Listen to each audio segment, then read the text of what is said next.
Good morning. Good morning, potato. What is this? What is this? It's time for horror games! We're gonna have a real fun time. Right as copyright information. Right as the sun goes down in the morning. It's time for spooky games. It's almost Halloween, right? Yeah, it's time for the season of Halloween.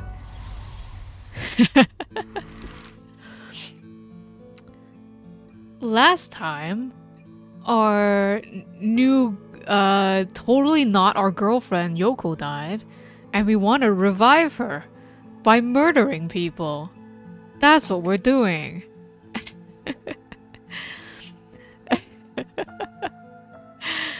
And we're gonna go see about the haunted clappers, because maybe there's a curse bearer there that we can murder in order to revive Yoko, our not girlfriend, in Shumoku Bridge. Indeed, sounds legit. Shumoku Bridge. The Shumoku Bridge is supposedly where the bell from the haunting clapper story used to be. I wandered around here for a while, but I didn't see anything interesting. The only thing I found was what looks like a 100 yen lighter someone threw away. I don't know if curses are vulnerable to fire, but maybe I'll find a use for it.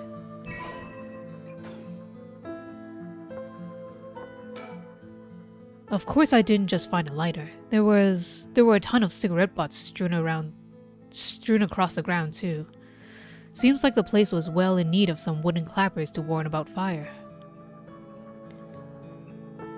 The changing images? Yeah! Oh. You know what? I forgot to switch to the actual game. And it's not even showing! I'm failing this. Oh, there it is. There you go. I narrated it for you so you know exactly what happened. Of course, it is story time. It's a visual novel. Except we lost the visuals just now. Only novel. Nothing happened. It was just this screen. We're here. Something about. Oh gosh, I didn't realize. Oh, this is the log. I didn't realize. We're looking into the 7 mysteries, okay? And we're here for the haunting clappers. Something about clappers, and then it responds like a ghost or something. And Yoko is our not girlfriend who's dead. Indeed, it is a spooky rare chicken stream. It's a kitchen stream. Good morning, Knees. Are you ready to be spooked? The cursed stone of the Whispering Canal, one of the 7 mysteries of Honjo. It is currently 1% filled with soul dregs, because we murdered someone. It is spooky season. Wait, we don't get to actually move?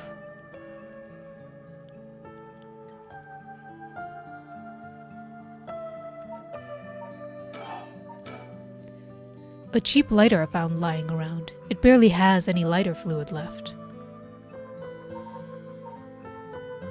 That's it? Okay. I didn't want to go here because there's possibly 2 people. I'm gonna go to the bridge.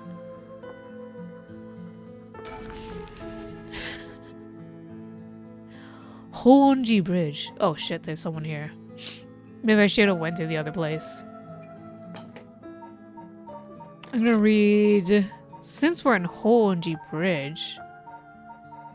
Oh gosh.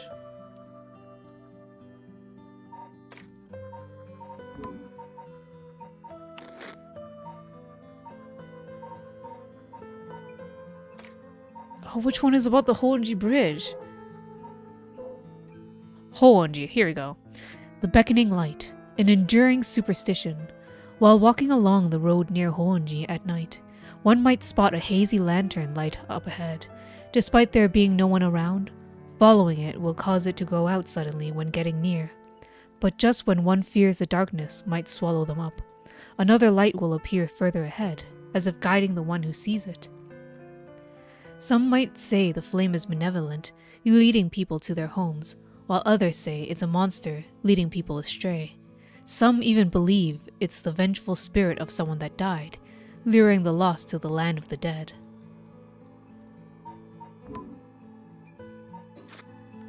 I'm here at Honjo Bridge, the location linked with the beckoning light. I'm gonna talk to this person later. South Warigesui Street. Because I'm scared of talking to people. If we talk to someone, we might die. Both the foot washing mansion and the ever-burning lantern are from this area. This late at night, even a road as big as this one is silent as a grave. Is it just me, or is it oddly dark around here? Could this be?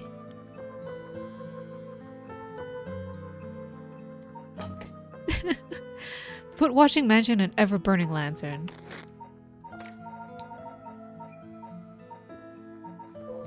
The foot washing mansion, an enduring superstition.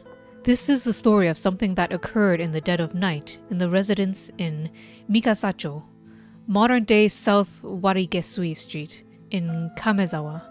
A foul-smelling wind rattled the house. Suddenly, a giant foot drenched in blood smashed through the ceiling. "Wash," it commanded. After the servants carefully washed the foot, it returned from whence it came, fixing the roof it had broken. A man who had been visited by the foot every night asked a friend to trade houses with him. That night, the foot stopped appearing. That's a weird story.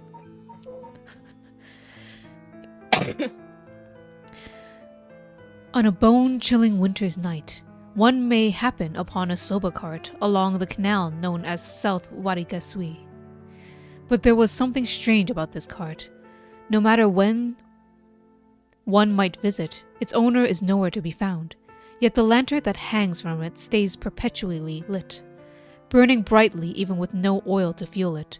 Should one attempt to put out the flame, it immediately roars back to life. However, there is also the tale of the never-burning lantern.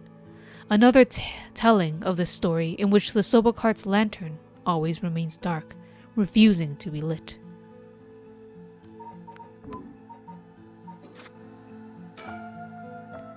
I know it's past midnight, but it seems oddly dark around here. And this feeling, it's the same from before.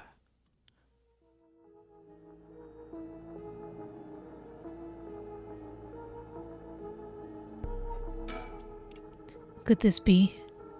Is this darkness the work of a curse? Have I already fulfilled its conditions to kill? Should I get out of here? Or should I stick around and figure out just what I'm dealing with?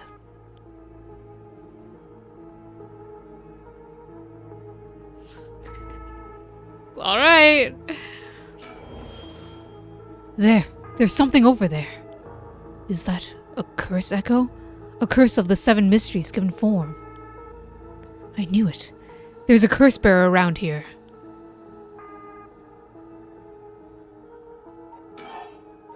Do we use the lighter? Is that curse echo what's causing this darkness? It doesn't seem hostile. Is it trying to tell me to come closer? What should I do? Get closer. Nothing's gonna happen if I just sit and wait. Let's check it out. I'm gonna die. I'm gonna be murdered.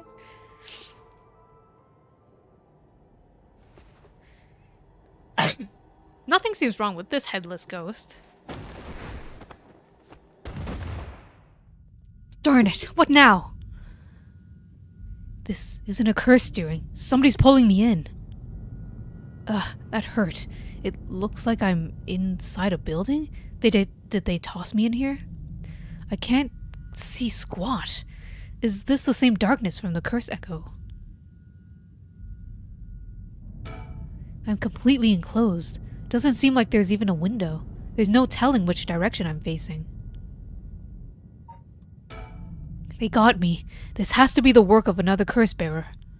Is this darkness because of a curse echo? Are they trying to trap me here? I guess I should be glad they haven't killed me yet, if I don't start searching for a way out. Shit, I can't see a thing. If only I had a light source. That's right. I still have a lighter I picked up earlier. Perfect, it works. Now I can make out my surroundings a bit better. What the? Something. Drat, he's got a light. That ruins everything. Is someone there? Are you a curse bearer? It's over. Time to get out of here. Murder time! Ah, what the? Why?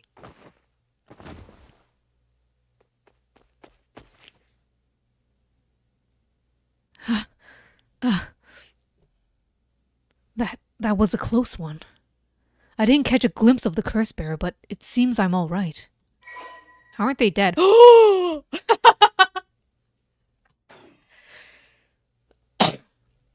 His curse must have had something to do with the light and darkness. My guess would be the ever-burning lantern. So there's a connection between the 7 mysteries and the way their curses work. That might be useful to know. Are they the ever-burning lantern? I thought they were the never-burning lantern.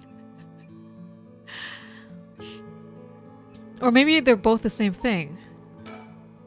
If the ever-burning lantern is the curse responsible for this, I guess maybe its condition is something about me being in total darkness. It's a good thing I had this lighter. It seems to have saved me. That's fucking right. Trying to save because I murdered someone.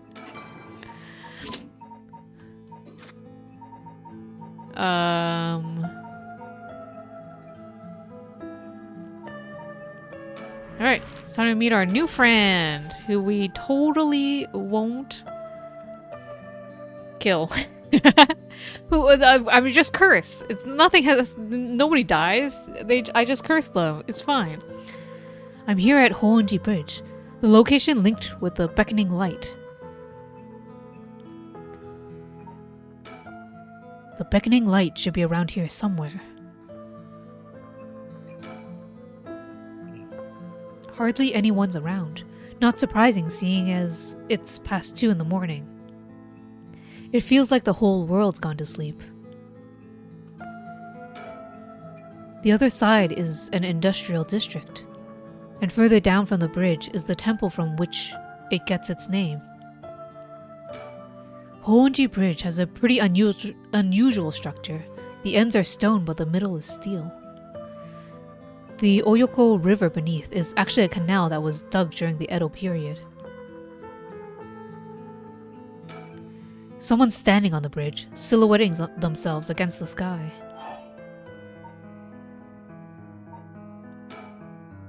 Oh my god! Wait. Fine, I'll go first. Whoa. I see. Interesting. Well now, this is a surprise. Does he know? Who are you? Michael Jackson. If you've got the wrong guy, just say so.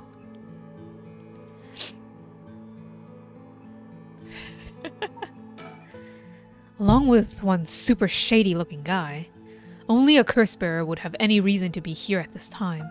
Maybe I should talk to him. Dude, that means I have to murder him. He's a flamboyant fellow. I wouldn't bat an eyelid if this were the inner city, but he stands out like a sore thumb in these parts. Come now, it wouldn't hurt to at least tell me your name.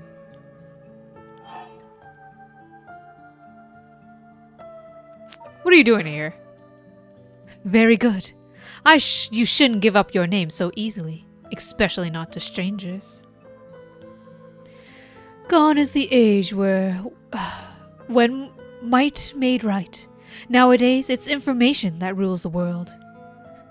You do well to remember that. You're the one who asked.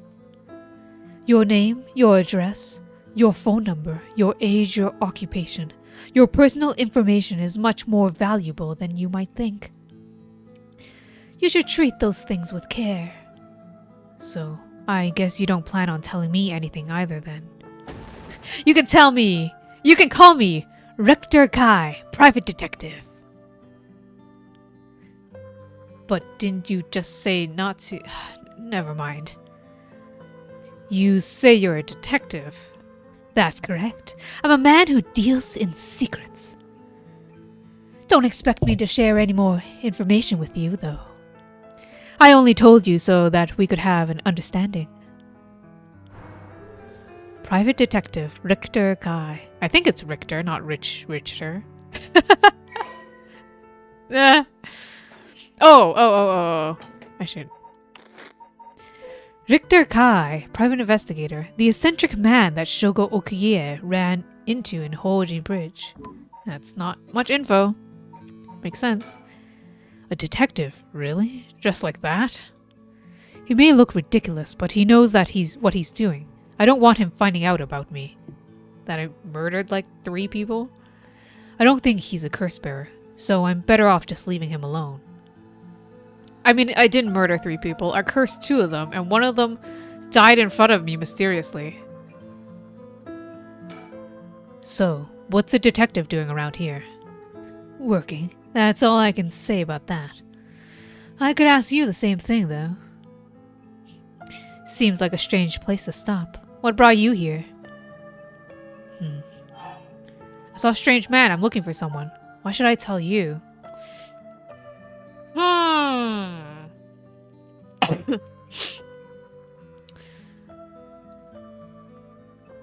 I'm looking for someone. I figured it was worth seeing if you knew anything. You don't say. In that case, I just might be able to help you. Can you describe the person you're looking for?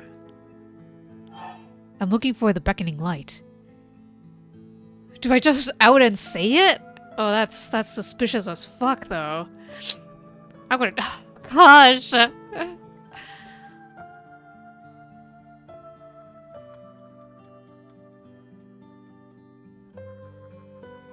I'll just say it.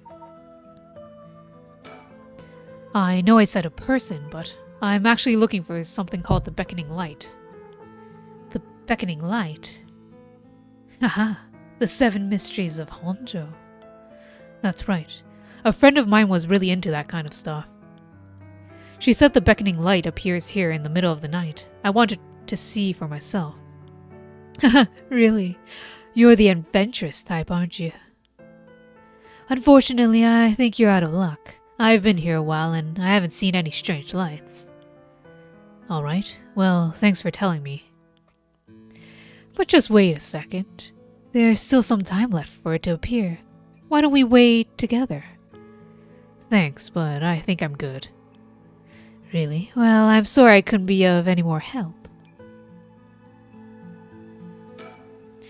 Oh, that's right. I meant to ask. Do you have a light on you? A light? You mean for cigarettes? Well, I've got this cheap one I picked up, but that's it. Oh no, this'll do nicely. Are you sure? I don't think we should give it to him. It doesn't seem like he has anything to do with the curse bearers. I should move on. No? What are you talking about? He's suspicious as fuck. He absolutely knows. Not only that, but he's on the title screen. If he's been here for as long as he says, there's a good chance he's seen something. But I don't think he's worth asking. He seems like all kinds of trouble. Any person who's here at like 2 a.m. is suspicious. God, you're so dumb.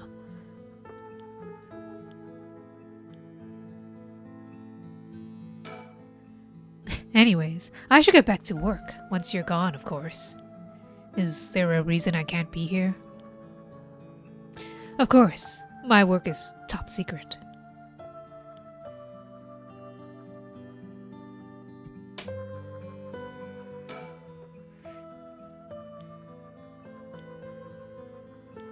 Oh, damn. Damn.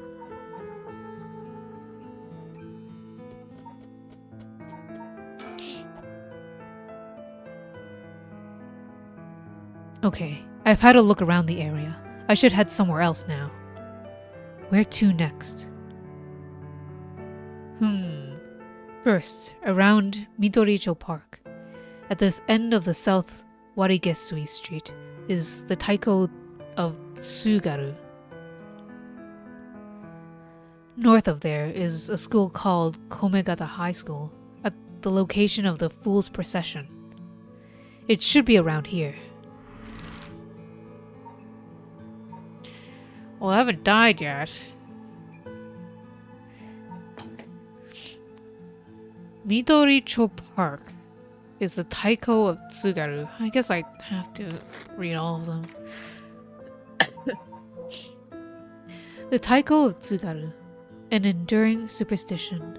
There was once a daimyo from the Hirosaki domain in Tsugaru who built a residence in Midoricho on a large piece of land. On this estate was an almost 8-meter tall tower that served as a lookout for fires. Only a designated firefighter was allowed to use the large drum that resided atop the tower in the event of a fire, while most towers use wooden blocks to sound the fire alarm. For some reason, this residence was permitted to use drums. The residence and its special privileges led to much speculation and gossip among the townsfolk. What's the other one? Fool's Procession. The mysterious tale regaling an encounter had by the daimyo at his residence in Honjo Ushijima, now Komagata High School. While walking around his estate, he heard the sound of music, which, like that of a Kagura performance, he commanded his people to find the source, but no matter how much they searched, the music would fade when one neared the Warigesui canal. The source of the sound was never located. This story was also known as the Procession of the Tanuki, as many were of the belief that it must have been the mischievous tricksters behind it all.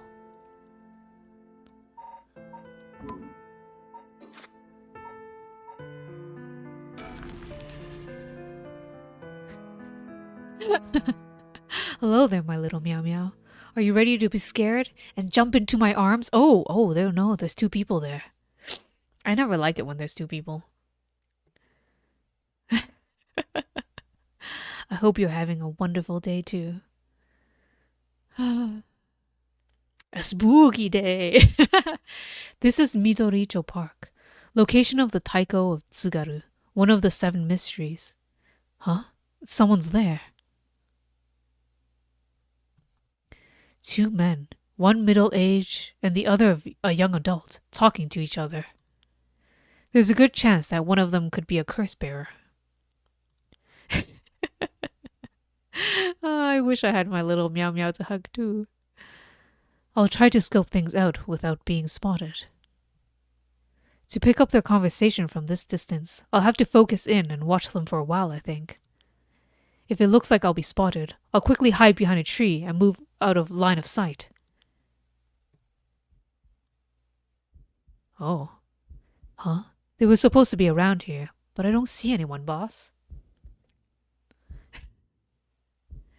I pray for no spooks for my little meow meow. No need to get ahead of ourselves. I bet we see something before the night is done. Maybe you're right, but still, the 7 mysteries. Huh? Was there a noise from behind us just now? No. Never mind. Just my imagination. This is an interesting mechanic. But does the curse really let you kill someone with an object like that? Sorry, something's bugging me. I'm gonna have to check back there.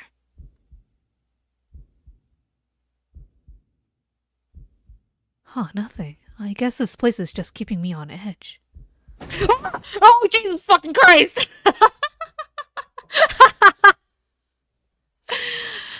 They found me. Motherfucker. Oh. You two are police officers.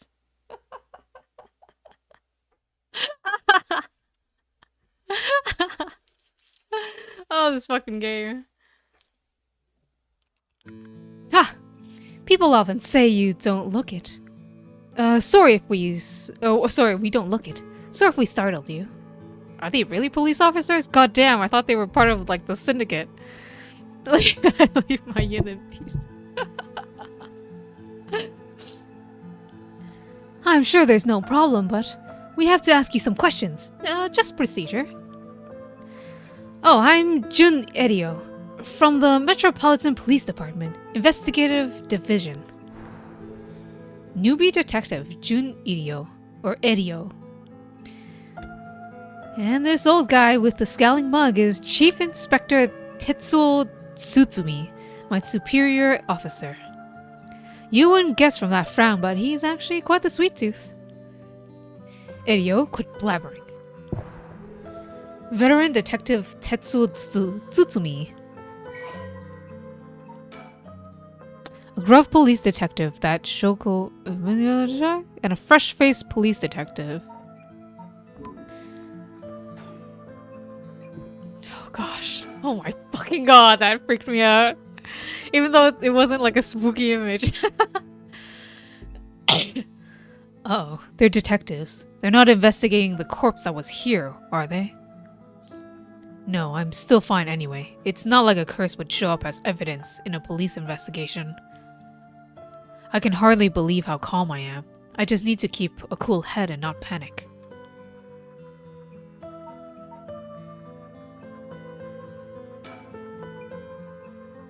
I always imagined detectives as blunt and aggressive, but I guess there are some pleasant ones too. He's as intimidating as I'd expect a veteran cop to be.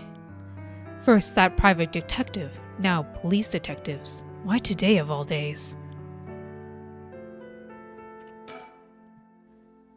What the fuck is that face? Now first, can you show me some ID with your name, address, and occupation? I'll be okay. I'm better off just going along with it. Wow, you work for Hihaku Soaps? I hear they've been raking it in lately. Is that true? What is he doing? He's making like duck lips. He's making a kissy face. I don't know why. I don't know much about that. I'm just a recent hire. People are loving that new hair product you have. I use it all the time myself. Oh my gosh, my little meow meow. So possessive. Thank you for your patronage. Edio, you use hair products? Get with the times, boss. Guys nowadays use these things. You all use these things. Isn't that right, Mr. Okiye? Yeah, sure. We even make men's cosmetics now. That's so. What a time we live in. Sorry, boss. Sorry, boss is the kind of caveman who thinks using only a bar of soap for all his washing makes him cool or something. I don't think that. I just don't care enough to use anything else. Actually, we do have an all-in-one soap for just that purpose. There are plenty of people like you. Ha! Hear that, Edio? That's what I'm talking about. You should put out more of those. Aren't you riled up? Anyway, Mr. Okiye, what is it that you're doing here? Actually, I'm searching for the 7 mysteries. Oh, look at that face change. It's suddenly serious.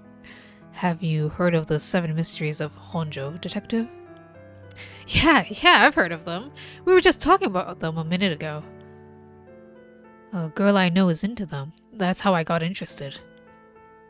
I see. I seem to remember even Midoricho... That's strange pronunciation, but that's fine. Midoricho Park had one of the mysteries associated with it. What was it again? Oh, can I lie?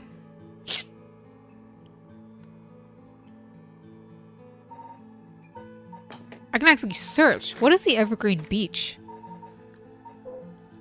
Once upon a time, in North Okurabashi, a beautiful beech tree stood in the garden of Lord Shinden's residence, also known as the former Yasuda Gardens. It was so impressive that the house became known among the people as the beech residence.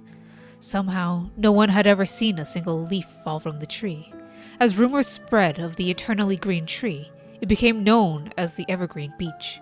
However, this particular species of tree was actually an evergreen, so the lack of falling leaves was nothing out of the ordinary. This has led people to say that the strangest part of this legend is the fact that it even became a legend at all.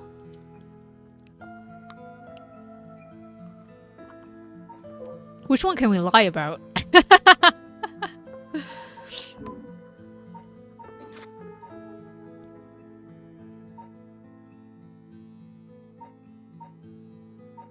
I'm gonna lie about it. Huh? Are you sure about that? No, it's the Taiko of Tsugaru. This whole area used to be the residence of Tsugaru, a clan of samurai. Are you sure you're really interested in the Seven Mysteries? Oh no, now I'm suspicious! Sorry, there's so much to remember, I got a little mixed up. Come on now, boss. It's not like this is an interrogation. So, that's why you were hanging around in the middle of the night. Discover anything interesting? No, nothing. Although I admit I haven't been looking into these things too hard. Right, I think I understand your situation. Thank you for your answer. Now it's quite late, so you'd best be heading home. Huh? Something wrong? You're free to go.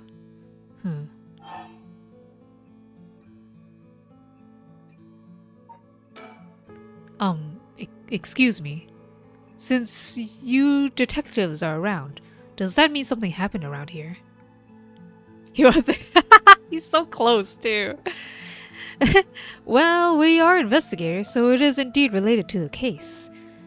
But don't worry, there is no threat to civilians whatsoever. We'll be here a while longer looking into things, but you can rest easy. A while longer, huh? That's not good. This may be my only chance. I see. Well, I'll be going now. Take care! Well, I'm fairly sure one of them is a curse bearer. Getting them to leave will be hard. Maybe I should go somewhere else before they get any more suspicious of me.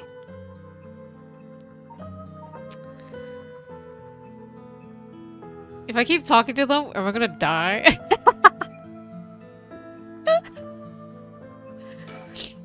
We're done here. Go on home.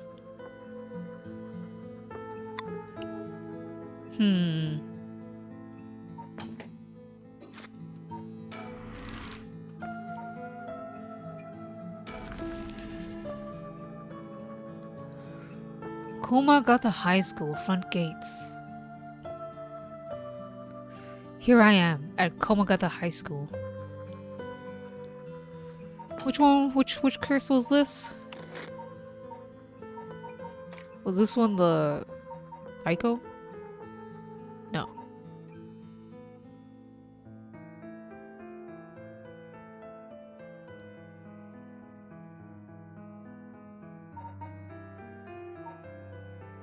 I don't know.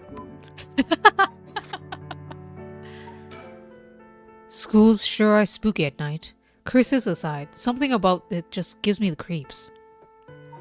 No, I feel like it's important. I have to know. I have to know. Which one is it?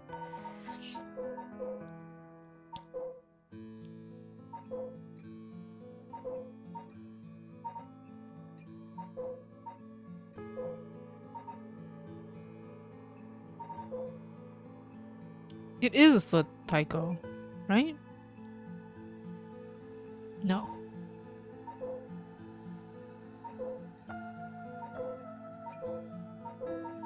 Bruh.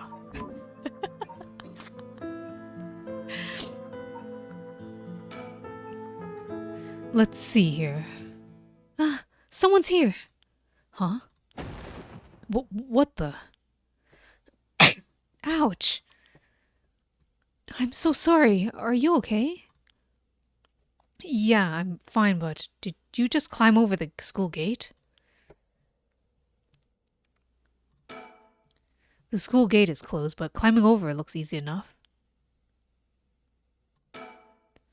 The large gymnasium looms silently over the grounds. It's even more imposing in the dark. I can see the main school building past the gate. Was the girl inside the school? Oh, she climbed out. The school is supposedly on the former site of Daimyo's residence where he encountered the fool's procession.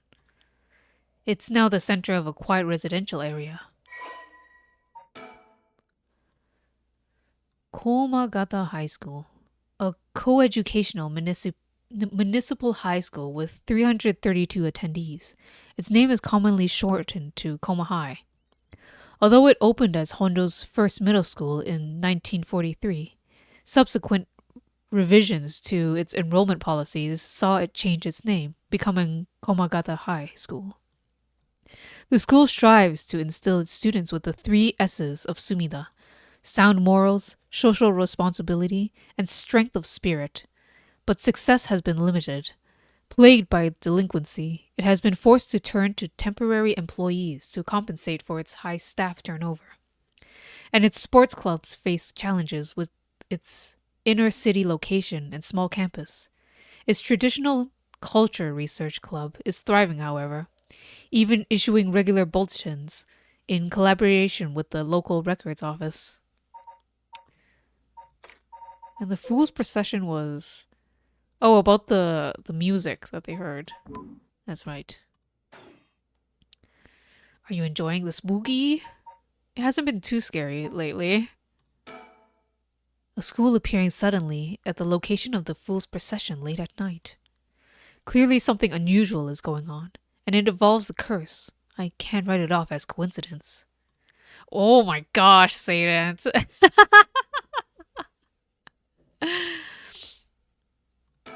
I disagree.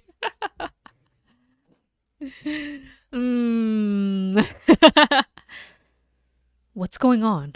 Why are you at this school this late? Of course, the spooky. That's what we're all enjoying here. Well, I'm really sorry. I'm in a big hurry right now, so I gotta go.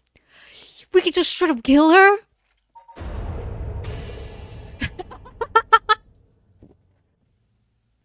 I feel so bad because I'm pretty sure this is a terrible ending where you murder everybody. Huh?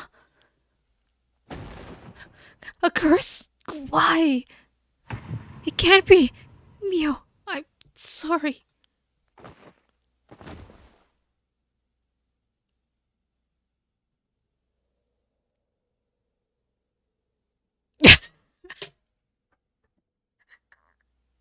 Why did I choose to do this? The curse stone of the Whispering Canal has gained 36 soul dregs. I feel terrible. This is heading towards a terrible, terrible ending. I killed her. Nice. She was a curse bearer. This is working. I just have to keep it up. How many more do I need? 1? 2? I'm gonna get caught. I'm gonna get caught so bad.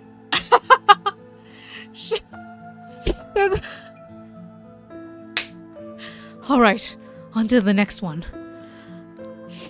I'm like beelining to the bad end right now. First, the one-sided read by Ryogoku Bridge. Then, the evergreen beach at the former Yatsuda Garden along the Sumida River. I'm a criminal! Finally, Sumida River.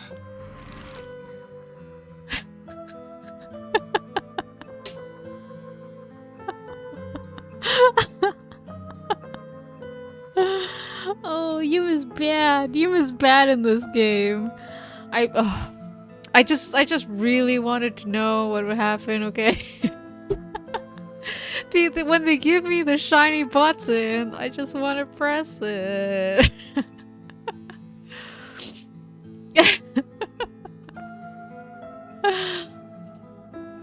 Since we're heading towards the bad end, I don't even want to save anymore. 4 more Yasuda Gardens. The former Yasuda Gardens. There was some kind of incident here recently, so the entrance was closed off. But it was easy enough to sneak in since there are no guards at this time of night. However, it feels weird being in these magnificent gardens after hours. There's not a visitor or groundskeeper in sight. The Ryogoku Public Hall is also on the grounds. Its eye-catching structure makes this place feel even more otherworldly. 4 more Yasuda Gardens. A lush green park administered by Sumida City. As is common in the traditional Japanese gardens, its large central pond is shaped like the character of a heart. The path is crisscross its ground. The paths that crisscross its grounds lined with stone lanterns are perfect for strolling while appreciating the foliage or bird watching. The gardens once pulled in water from Sumida River so that its pond would ebb and flow with the tide, a novelty in Edo, but which had begun filling in the bay to support its expansion. But the practice has been discontinued in modern times due to flood prevention measures.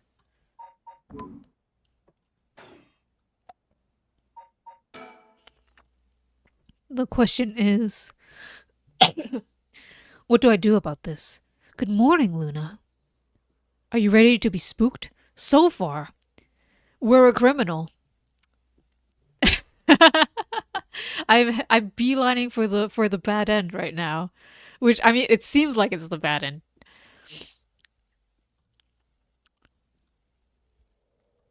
Yes, there were maybe some gift subs that happened at some point.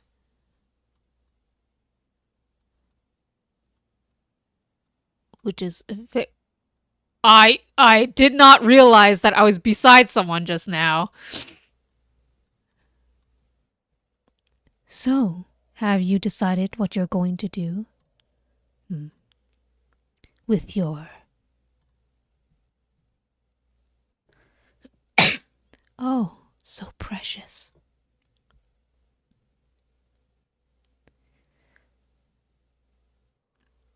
Curse. Stone. I'm ready to date Honjo. Not gonna.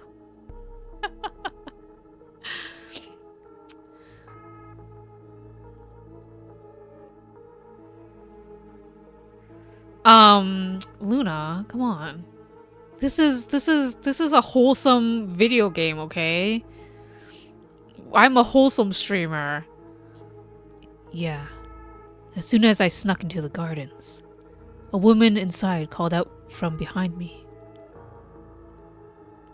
Oh dear, seems like a ghost. I've been waiting for you. I have a cursed stone. Her sudden proclamation had me lost for words, so the woman continued. I have you in a position where I can use my curse on you whenever I please. If you hand over your cursed stone, I will at least spare your life. In that moment, all I could squeeze out in reply was, "Let me think about it." Which brings us to now. All right.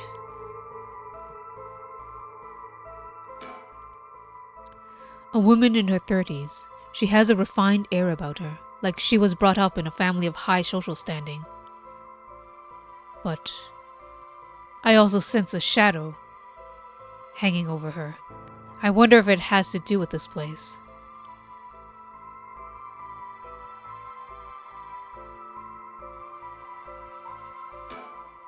Damn it. Did I expose myself somehow? She said she can use her curse on me any time. I guess I've already fulfilled its conditions. It could be a bluff, but since she seems to have information on me, it's probably true. I can't hand over my cursed stone. I need to figure out how her curse is activated and find out a way out of here. For now, maybe I can get some information by talking about something that'll catch her interest.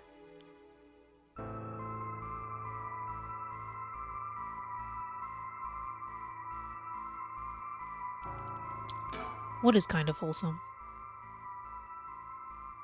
This video game? I don't know, this video game is kind of cursed. I get it?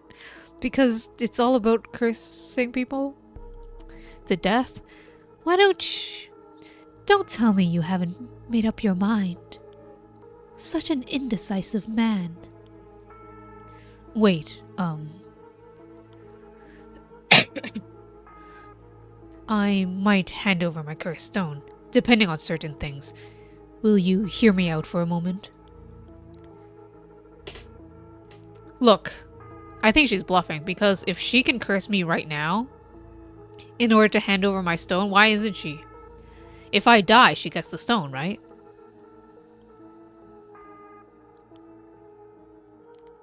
Sure, go on.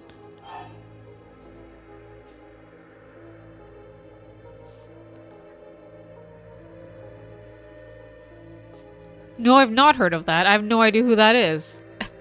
Oh, that's because I don't know Pokemon. Oh, dude, Luna. You're, I don't think that's very wholesome. I don't know, man. It doesn't sound very wholesome. I'm pressing X for doubt. What should I talk about? Cursed stones or introduce yourself?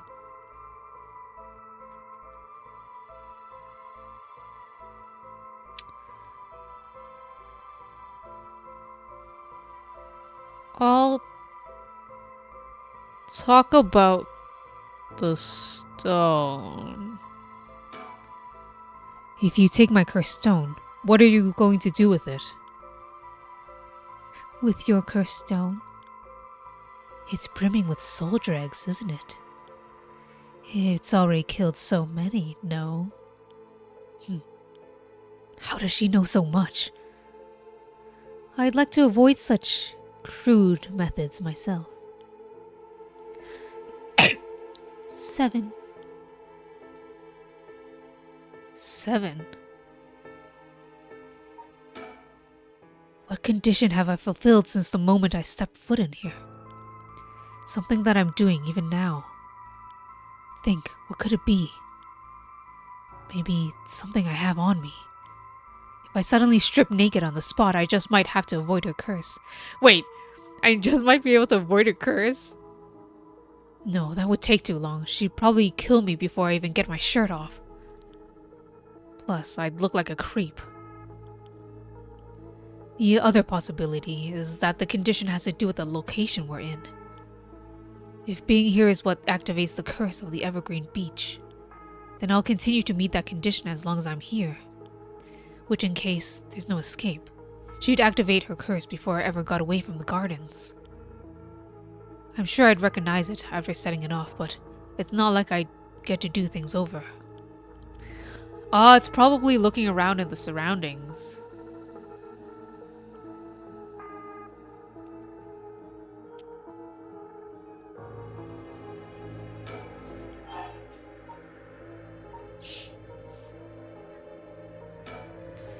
You want soul dregs. That means you're after the rite of resurrection, too.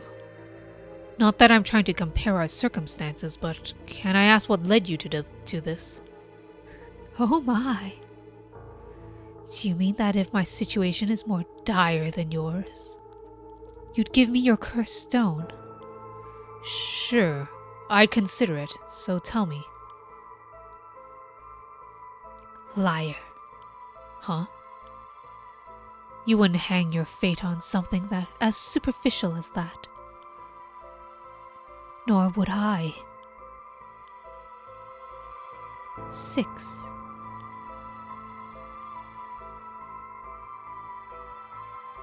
What if I just set her on fire? I'm just kidding.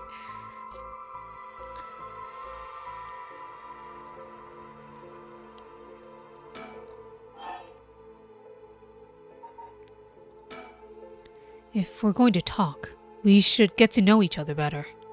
My name is Stop. Huh? Let's not do that, alright? If I know your name, I might start feeling sorry for you.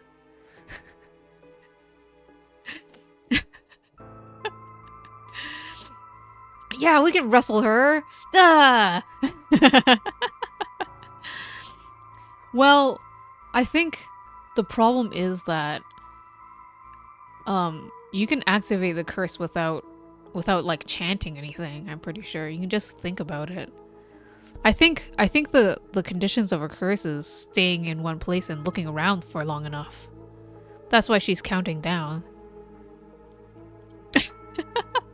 Oh, prayers for my little meow meow. Thank you, Luna.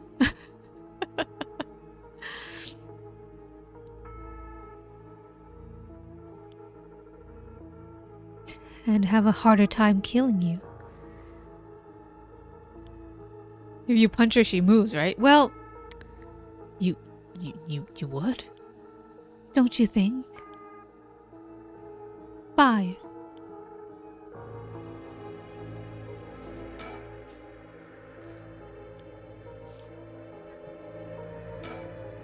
So if I can't figure out her curse, I'll have to set off my own. I don't see how I can make her leave, though. Not while she has the upper hand. All I can think of is to make her use her curse. Damn it. But there's no way I can counterattack after she curses me. Think harder. Fuck my life.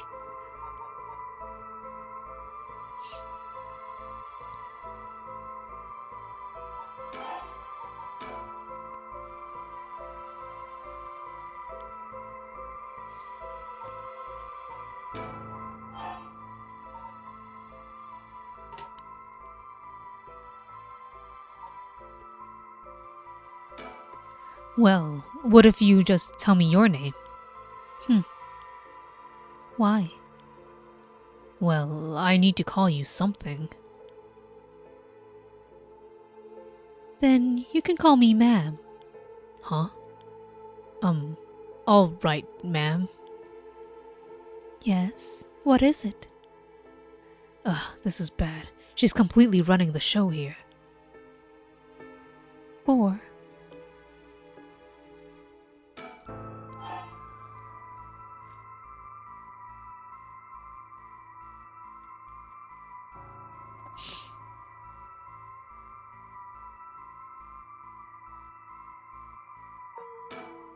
I've had enough.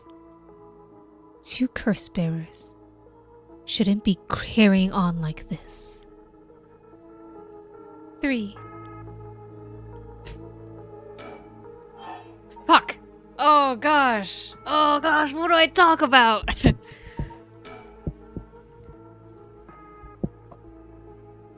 I'm wasting my chances. My son. What? He'd be in 6th grade right now. If he were still alive. Ah. When I'm one of the big kids, I'll help look after the 1st and 2nd graders, he'd say. He always had a strong sense of justice and responsibility. He wouldn't stand by when he saw other kids being bullied. He'd defend them, even if he was no match for the bully himself. He'd often come home in tears, but only because he was sad that he wasn't strong enough to save others. He wanted to be a policeman when he grew up. Oh, okay, I get it. I've heard enough. Oh, that's enough for you? Yeah. Hearing such a sad story just makes me all the more sorry that I haven't changed my mind. I see. So, even after what I told you, 2.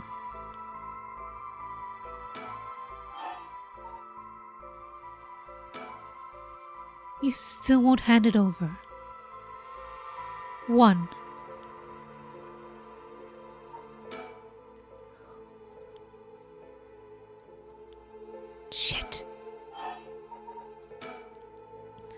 can you take soul dregs from other curse bearers' stones and add them to your own? Who knows? But you have to admit, it's worth trying. So, basically, you want soul dregs, but you steal the ones others have gathered because you don't want to get your own hands dirty. You're half right, but half wrong too. Huh? I don't mind getting my hands dirty. I just want to end this with as little trouble as possible.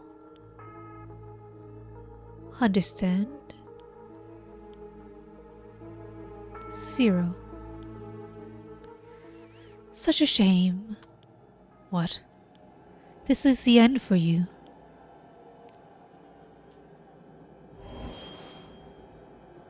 Farewell. Damn it. No.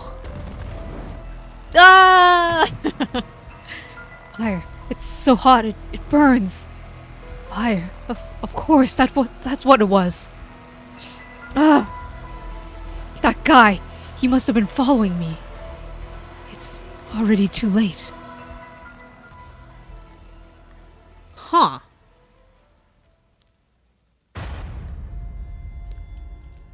Shogo Okie, deceased. Yeah, it was him! My, Yin. You seem to have arrived at a less favorable result. It was not all in vain, however, as you finally realized how the curse is activated. Fear not. You may make as many attempts as you please from the conversation with the lady. Okay. No!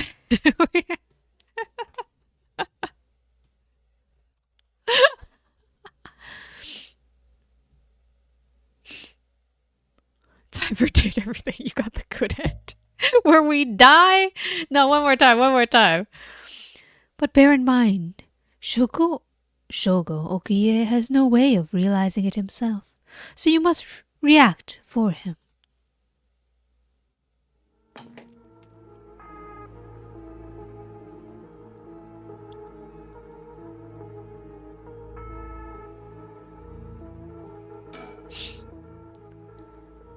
Don't tell me you still haven't made up your mind. Wait, let's go through this. Is there... If you take my cursed stone, what are you going to do with it? With your cursed stone? It's brimming with soul dregs, isn't it? It's already killed so many, no?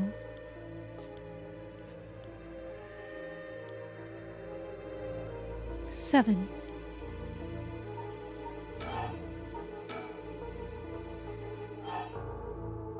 Oh! I can throw it away. Oh, there we go. The 100 yen lighter that saved my life. It still has a tiny bit of fuel left. Huh? Throw away this lighter? Why did I suddenly get the impulse to do that? Oh, so the point of the game is to die a bunch of times. I see. Yes. Really throw it away. Not sure why, but here goes nothing.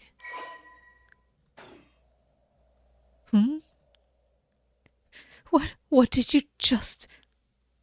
Why throw your lighter all away all of a sudden? Huh? Oh, well, I just kind of felt like it. Ow. Why is she losing it all of a sudden? Could that lighter have been what fulfilled the condition of her curse? But why? How did I... How could you? Ah! This can't be my Tsuichi. What about that guy in the hat? He's still there watching. Huh. The cursed stone of the Whispering Canal has gained 25% soul dregs. Yeah, what happened to Michael? We're not gonna be able to remember his real name. I think it's Richter Kai, a private detective. Okay, I see. So it doesn't matter how many times I save. It's just we can go backwards.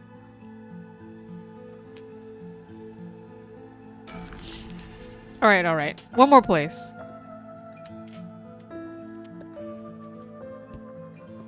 No. Hey, quick question for you. What the? Sorry. This is all so sudden, but I've gotta ask. You don't mind, do you?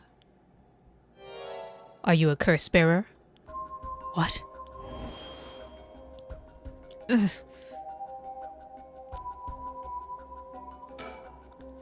A large bridge here is called Ryogoku Bridge.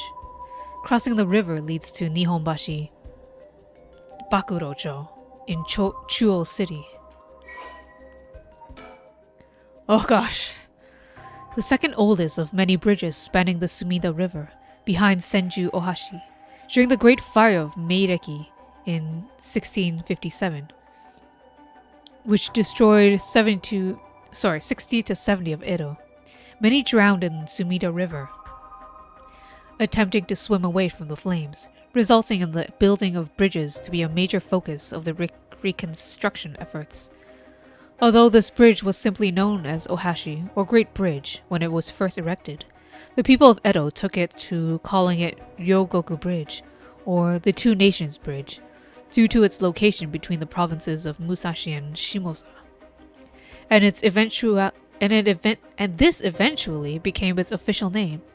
Over time, the wide roads on either side, originally intended as fire breaks, became popular locations for street performances and other events. The bridge was rebuilt following the Great Kanto earthquake and still stands to this day. Yeah, the protagonist has super instinct. I think that's what's going to happen with Shogo Okie. Is it going to be like, oh gosh, this reminds me of like the Nine Doors video games where we're messing with their memories almost. Didn't know he was isekai'd into another multiverse. We are watching a TV right now. That's canon. What's on the bridge actually? Which is of the 7 mysteries was the bridge? One-sided reed, I think.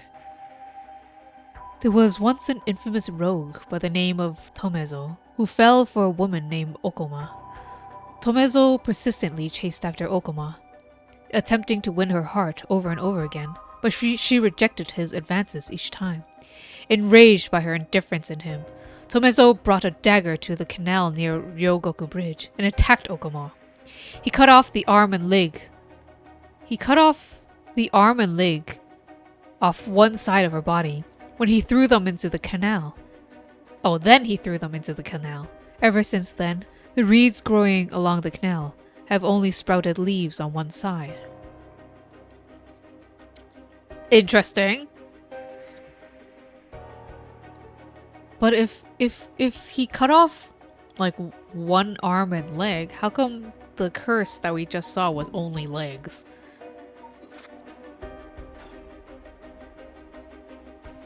Oops, I didn't mean to press that again. The canal where the one-sided reed grew is supposed to be around here somewhere, but now there's no trace of it left.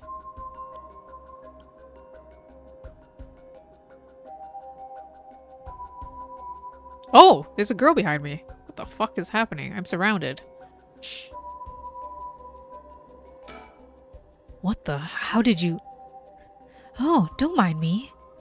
Yutaro said he wants to talk. You better answer quickly before, well, you know what.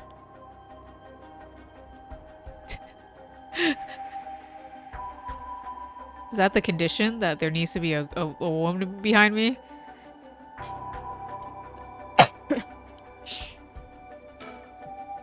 This is his curse echo. Making it obvious that he's a curse bearer himself. What's he trying to pull? Maybe he's confident that he can activate his curse before I can activate mine. Gotta be careful. How should I respond here? I'm a curse bearer too. Yeah, I'm a curse bearer too. I appreciate the honesty. I just want to have a nice, calm little chat.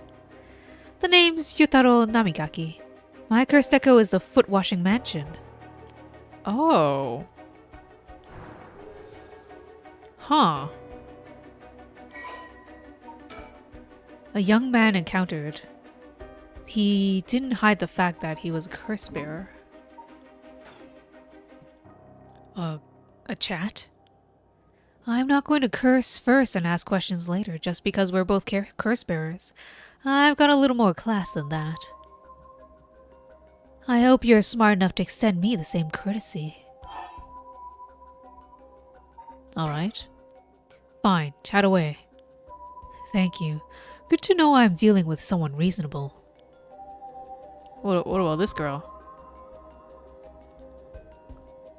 We can't talk to her. Okay. Sure.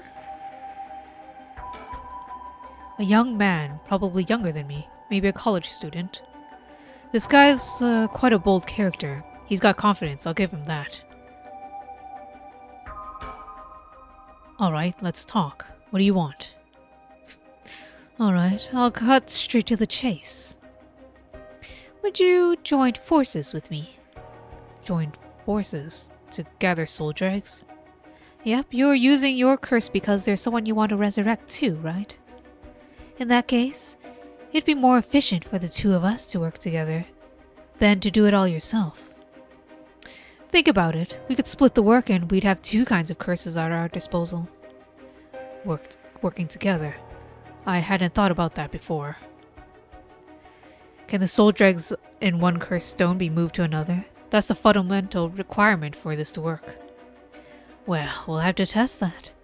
I can't do that alone either. I see. Sorry, but there's no way I can accept your offer until I know that. Who's to say you won't run away while we're in the middle of testing it? Well, you're just going to have to trust me. Or do you think you can collect them all yourself? You don't just reveal that! I'm at 92%. Huh? Say what? That's the amount of soul dregs I have in my cursed stone right now. What? Wait, are you serious? You're not even close to being on my level. I'll keep gathering soul dregs on my own. Let's forget all about joining forces business. You've got to be kidding me. I can call your bluff. Don't think you can scare me off so easily. I see. That's too bad.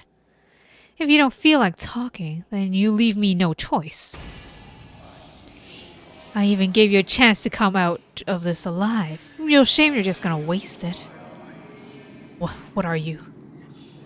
What's the voice? Is this the voice of the cursed echo? Among the 7 mysteries, the resentful memory of the foot-washing mansion is particularly strong. You can't block it by plugging your ears. As soon as you hear the voice of my cursed echo, it's the end for you. Damn it. Well, did we die twice? This time? God fucking damn it.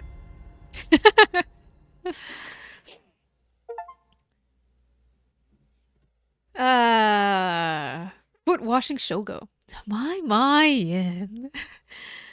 This is mere conjecture on my part, but you have a way to evade the curse that no one else is capable of, do you not?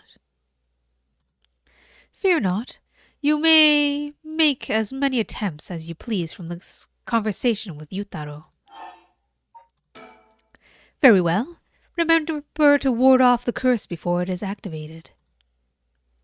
But bear in mind, Shogo Okiie has no way of realizing it himself. Huh. What can I do? I don't know how he activates his curse. By hearing it? That's a weird thing. I don't have shit.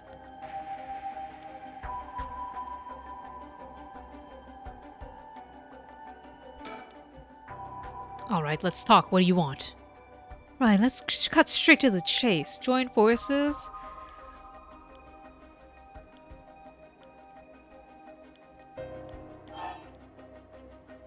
Fine. Alright, then. If working together helps us both get what we want, maybe it's not a bad idea. Thanks. Glad to deal with someone who can think things through rationally. But there's something I need to know in advance. Tell me, how many soul dregs do you have right now? Right, I have some, of course. I'm more than competent after all. I'm asking you how many. I'm at 1%. But don't worry about it.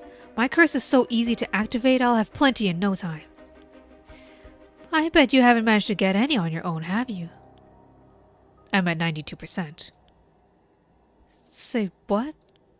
That's the amount of soul dregs I have in my cursed stone right now. What? Oh wait, are you serious? You're not even close to being on my level.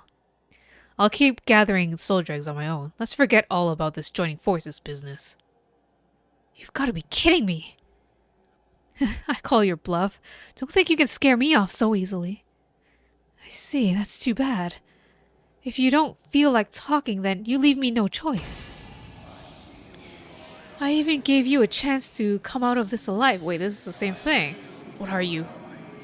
What the? Is this the voice of the cursed echo? Even among the 7 mysteries. This is the end for you. Damn it. What? Shit. So we disagree with him. Shut up, storyteller.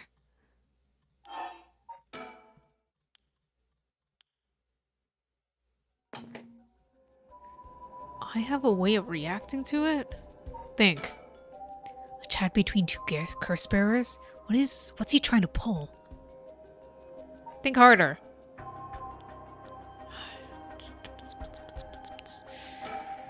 Did I just choose the wrong option?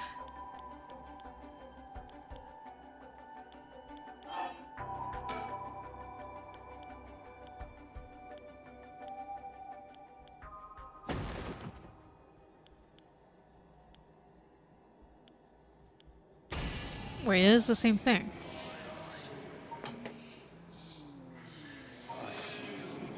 Shit. What do I have to do? God damn. Do I have to load game?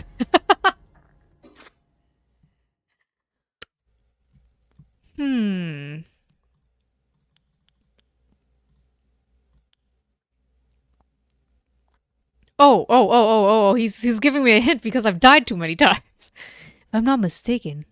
What did he say? However, as you've been here several times, allow me to expound on this further. If I'm not mistaken, you've already learned how to avoid hearing the voice of the curse echo somewhere. Where? Fear not. Where did I learn that? Try again. Very well. Remember to ward off the curse before it's activated. But bear in mind... Oh god, what do I do?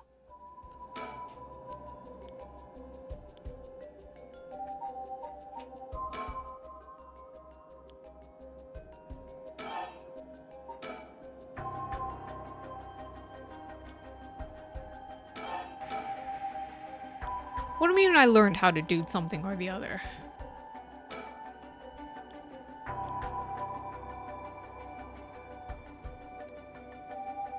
Where did I learn how to shut off my ears? I'm so stupid. No.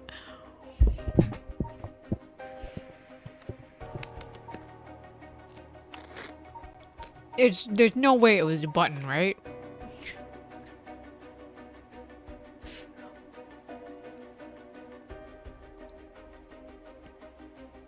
Where did I learn to do something like that?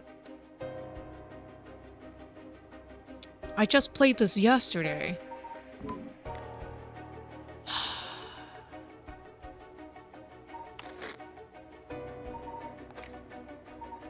How do I play this game?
I'm missing something fundamental here.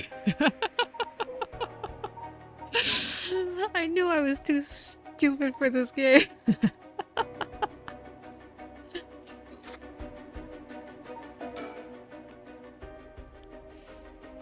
Oh gosh, what do I do?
Yeah, I don't know what to do.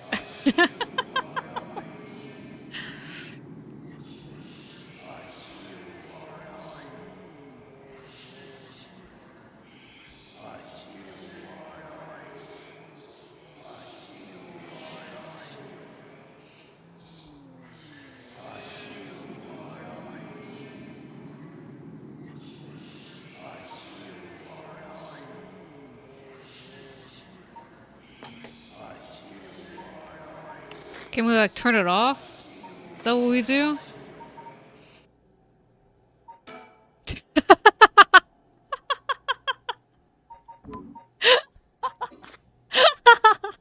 I don't think that's an option.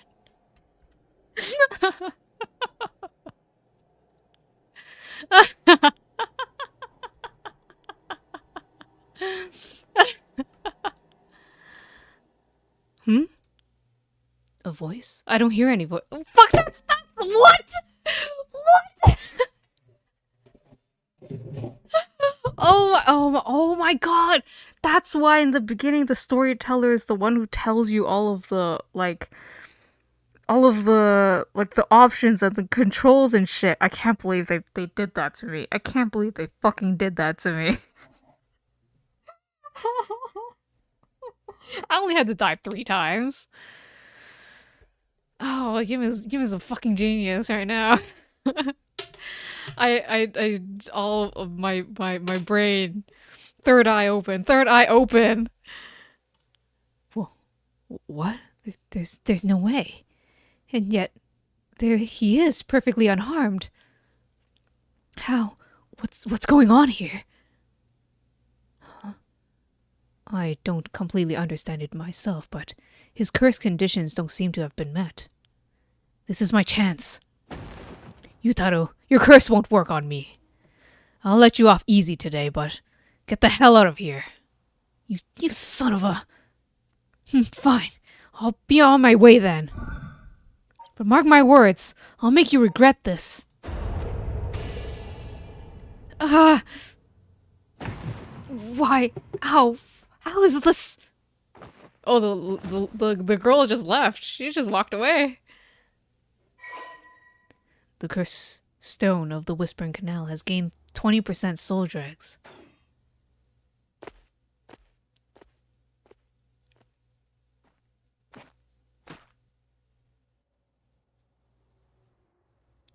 Thank God.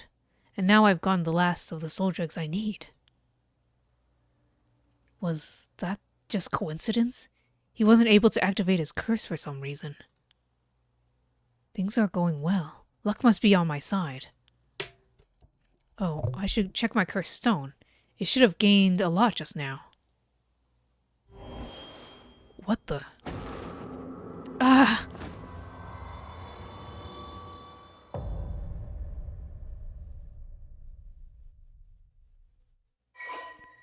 Story chart unlocked.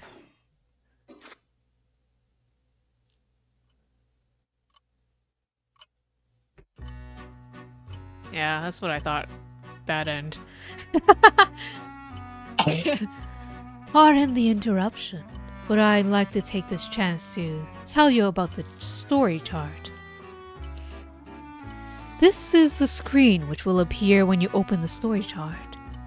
From here, not only can you see the overall structure of the current story, you can also progress along different branching routes by playing past stories over again. We could call this exactly the power that Shogo Okie has sought after. Normally, you would have been able to use the story chart feature freely.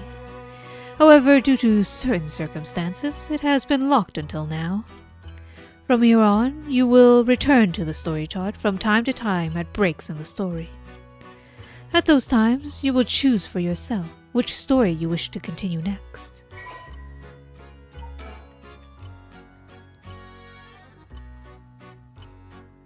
Use story chart button on your menu to quit playing the chapter and return to story chart. If you quit midway through the chapter you haven't finished, you'll have to restart again from the beginning. Complete chapters can be resumed from various points in the chapter. The game will not return to a previous game state when resumed. If you return to the story chart by using the suspend command that appears at certain points, it is the same as quitting and returning to the story chart. There are 2 phases that must be completed to fully complete a chapter. If a chapter is finished while there are still tasks to be done, the chapter will not dim and will remain lit up. I'll try my best to remember things. By the way, should you use the story chart to replay a past event, do you know what you must do and where? Of course you do. After all, you've gone this far. What trigger did Yoko Fukunaga set off that led her dying the way she did? You've come this far several times, so I have every confidence you will be alright. Cishre, you're late! We died so many times, Cishre! As long as you make sure not to do that thing. However, with the lighter and voice earlier, Shogo Okuye has no way of knowing that himself. Ah, on that note, I am curious. Have you determined how many people Shogo Okuye has killed with this curse? Oh shit. 1? 4?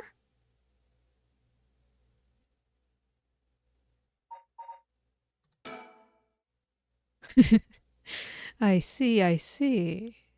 So that is your understanding of things. So as it turns out, the correct answer is 0. Oh? Well, that is all. Oh, it's because I killed all of them. Of course. Because Yum did it. Yum's the criminal. Please, continue the story at your leisure from the story chart screen. Well.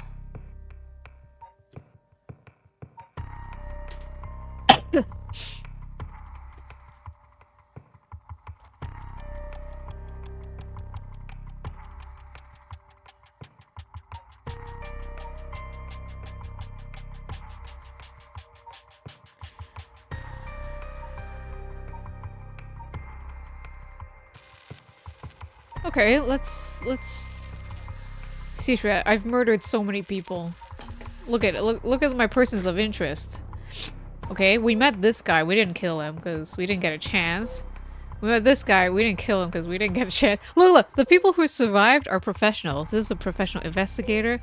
This is the police. This is also the police, so they survived. This guy just died. Yo, Cishre, you know what they made me do to kill this guy?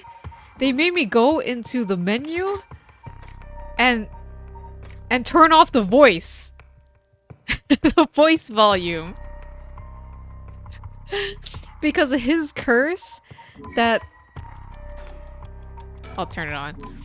The curse that this guy had to do with hearing his curse's voice in order to die. Right?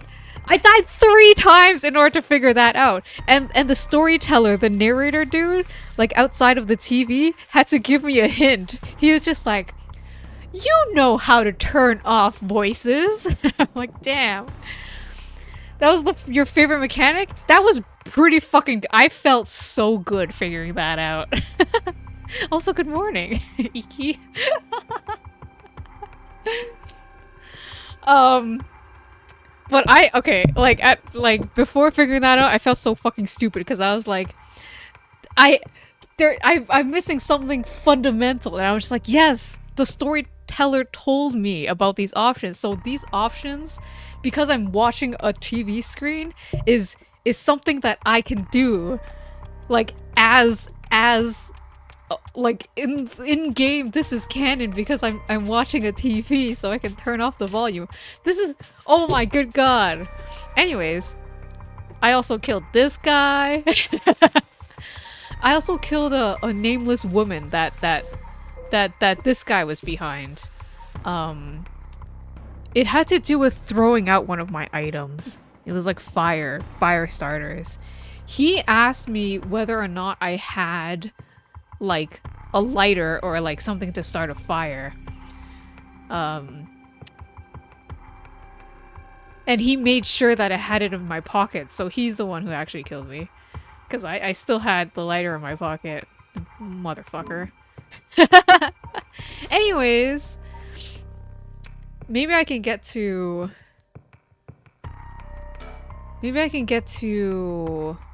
a part where I don't kill everybody. Is that an option? Will I just die immediately? I'll try. No. It has to be already this part, right? She's already died. She's already dead. And I meet a dude in the forest. Start from the beginning. Start from talking to Takumi. That's it. I don't think I can get further back than this. I need a topic that will get him talking. My best bet would be about Takumi. Before I give you my cursed stone, I want to know who you are. I need to know if I can trust you. A reasonable enough concern. Very well. I'm an associate of the great sorcerer Suigen Gamyodo. Yes, I'll hopefully be doing all the speaking lines and occasionally scream. Hopefully that doesn't alarm you too badly. It's a very fun game so far, so... Suigen Gamyodo? Indeed. You must have heard of him. I believe he was recently featured in a certain magazine. That's perfect. Your unfortunate companion here came seeking his counsel not a few days ago. It was from her that I learned your name. I thought she would have mentioned me to you, but it seems that was presumptuous of me. And when did this happen? Why not just 2 or 3 days ago? Or what? Just 2 or 3 days ago. Also panic when the camera wants you to turn around? Abso-fucking-lutely. It's already freaked me out again. It's just people stand so close to you behind you. God, that's so freaky. Gotcha. Yeah, I'm not buying that. He knows I don't know who he is, so he's just trying to feed me a story. I've only known Yoko for a month, but she never mentioned going to see some mystic. Although it is Yoko we're talking about here, it's hard to say for sure. I hope that's enough to convince you that my hands are more than trustworthy. If I want to use my curse on him, I have to get him to walk away and leave me behind. Now, what would convince him to do that? Scenario 1, he does what he came here to do. Scenario 2, he suddenly needs to go be somewhere else. He's probably here for my cursed stone, so I don't think I'd get out of scenario 1 alive. Scenario 2 means hoping something will happen by chance, and luck is rarely on my side. So my only hope is scenario 3. Something makes it impossible for him to stay. I don't have to keep him away forever. I just need to get him to walk away once.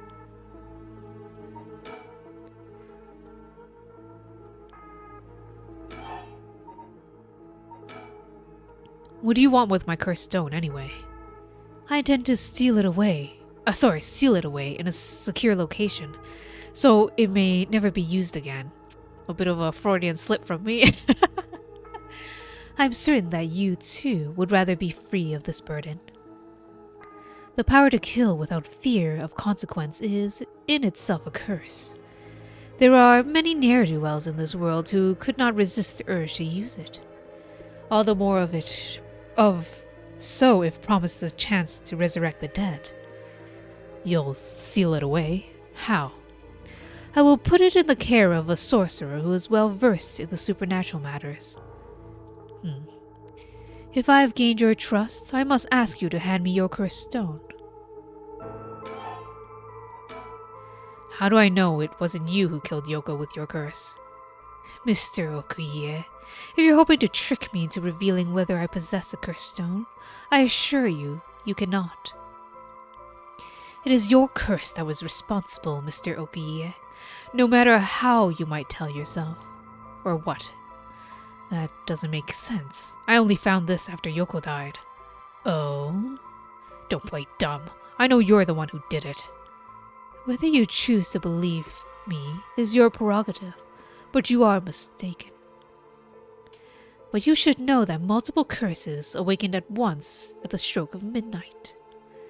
There are many other curses in Honjo, and many other curse bearers. It is not premature of you to assume that I am the one responsible, is it not? Wait, you're saying that at midnight a bunch of people became curse bearers. There's no point in continuing this conversation. For all I know, he could be telling me anything. I don't have to keep him away forever. Takumi Yumioka, he said his name was. He hasn't taken his eyes off me for a second. Even now, he's still staring right at me. Who the hell is he? Maybe if I focus, I can recall something useful. Takumi Yumioka. How the hell does he know me? It's not like I've been getting out much. I barely have a life outside of work. Wait, that's it. My work, that's how he knows me. I never actually met him, so it totally slipped my mind. Suigen Yaogamyoto, my ass. This guy thinks he can sell me anything. But I don't know if having it figured out helps me much right now.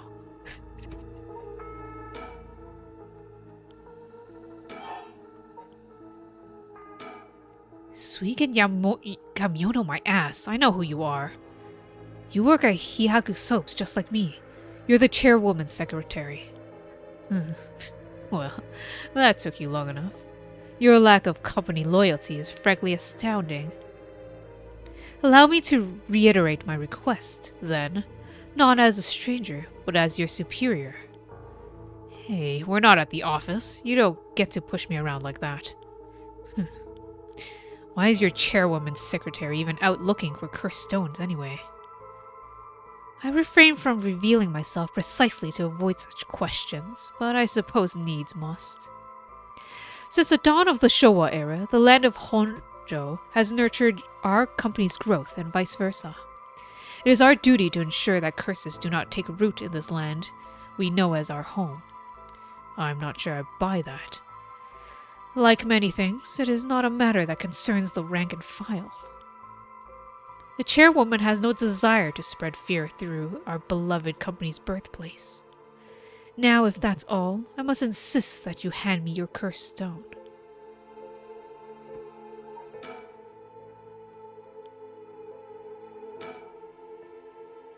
He works at Hihaku Soaps just like me. He's the secretary to the chairwoman, Natsue Yamamori. No wonder I didn't recognize him. He's way above us lowly peons. I only ever seen him in the company bulletins. But he knows who I was. Could he have memorized the names and faces of everyone in the company?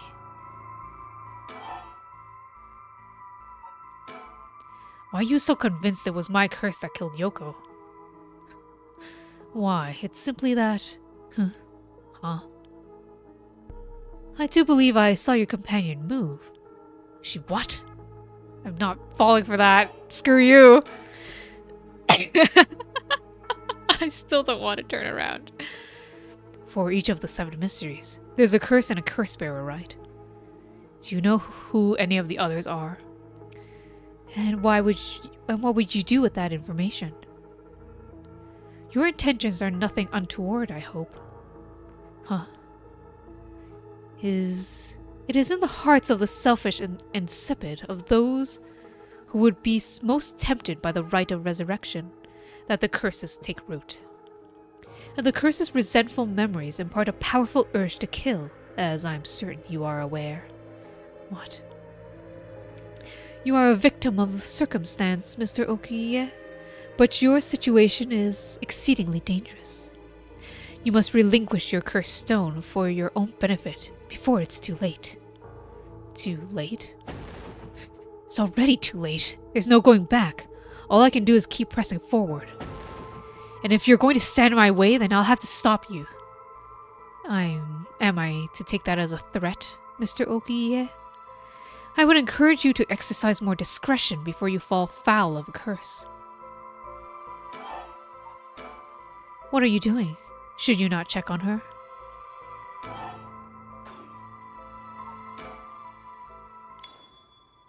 Wait, I've got it. I know how I can convince him to leave. Oh, crap, I totally forgot. What is it? Oh, right, I forgot to mention. I called an ambulance. It should be coming any minute now. An ambulance? Have you lost your mind? They will arrive to find you standing next to a corpse, alone, in the dead of night. No doubt they will hand you over to the police, who will have some questions for you. Probably, but I'm sticking with Yoko. Unless you want to join me in an interrogation room, you'd better get out of here.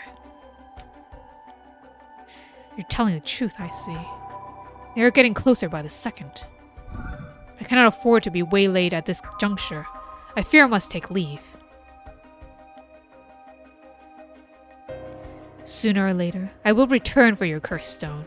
I only hope you will not abuse it in the meantime. Well then, I bid you good evening. It's so funny they give me so many chances to use the curse. Oh! Wait! I didn't use it. Shoko Okiye, you dare! I didn't use it! Wait. What? It just happens? Oh, there's no choice. I thought there was a choice. Oh, well. Well, shit. He's dead. He's really dead. Someone else? No. Is it the curse itself? 'Cause, ooh, what does this mean? The reason why I answered 4 people is what I killed when the storyteller asked is because I pressed the button every time. But the story told us that Shogo killed 0 people, and I assumed it was because I was killing them. Oh, what is oh no. Huh. What the fuck do I do? Alright.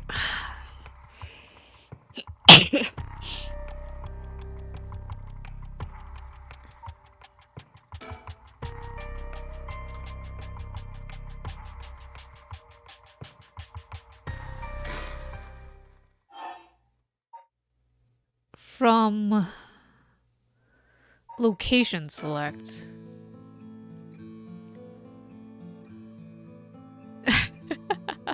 I am the curse. Well, it is because the storyteller right at the beginning told me that, was hinting at that I, like, as the viewer of the TV, I Yin, that the storyteller is talking to, is from the past, right?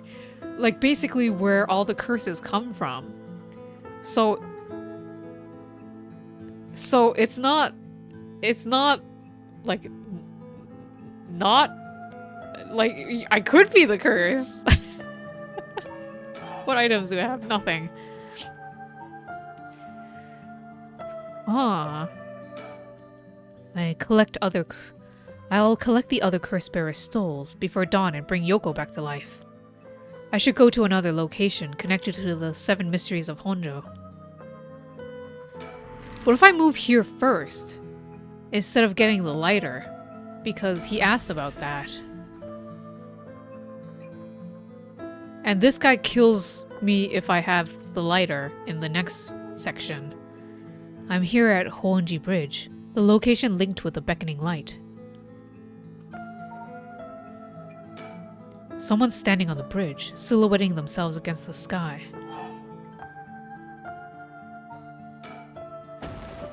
Wait. Fine, I'll go first. Whoa. I see. Interesting. Well now, this is a surprise. Huh?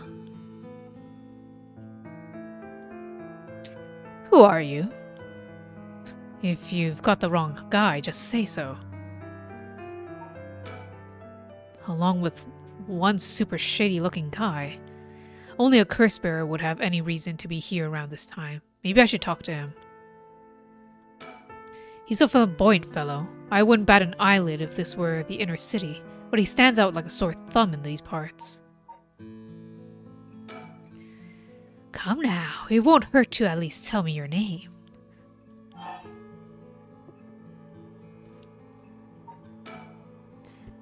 I'm sure— Careful now, young man. It's not wise to go about giving your name to strangers. Gone is the age when might made right. Nowadays, it's information that rules the world. You do well to remember that. You're the one who asked. Your name, your address, your phone number, your age, your occupation. Your personal information is much more valuable than what you might think. You should treat those with care. So, I guess you don't plan on telling me anything either, then. You can call me Richter K, private detective. But didn't you just say not to— Never mind. You say you're a detective. That's correct. I'm a man who deals in secrets.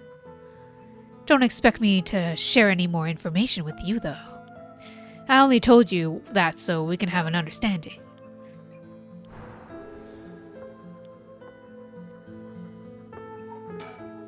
A detective? Really? Dressed like that? He may look ridiculous, but he knows what he's doing. I don't want him finding out about me. I don't think he's a curse bearer, so I'm better off just leaving him alone. Oh, he's absolutely a curse bearer. So, what's a detective doing around here? Working. That's all I'll say about that. I could ask you the same thing, though. It seems like a strange place to stop. What brought you here?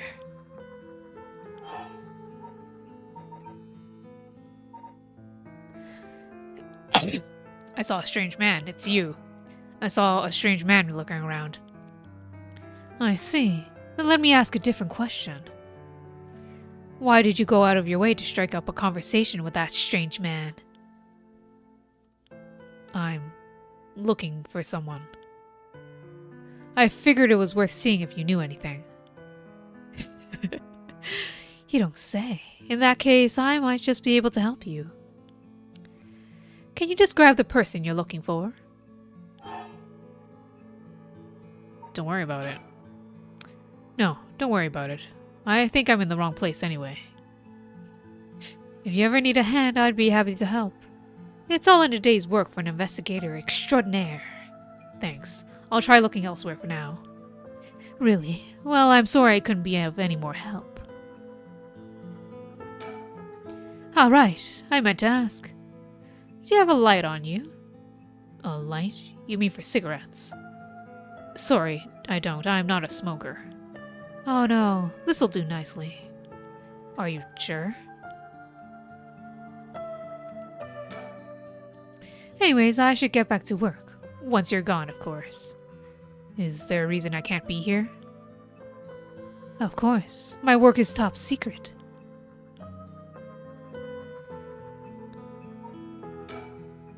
It doesn't seem like he has anything to do with the curse bearers. I should move on. If he's here for as long as he says, there's a good chance he's seen something. But I don't think it's worth asking. He seems like all kinds of trouble.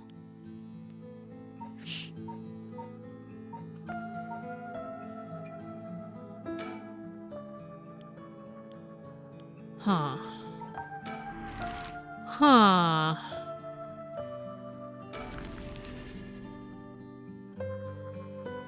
Shumoku Bridge area. Now what happens if I...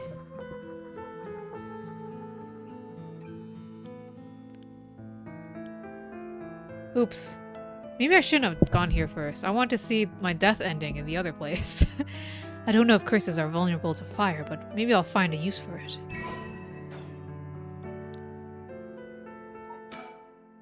Of course I didn't just find a lighter. There was a ton of cigarettes butts strewn around.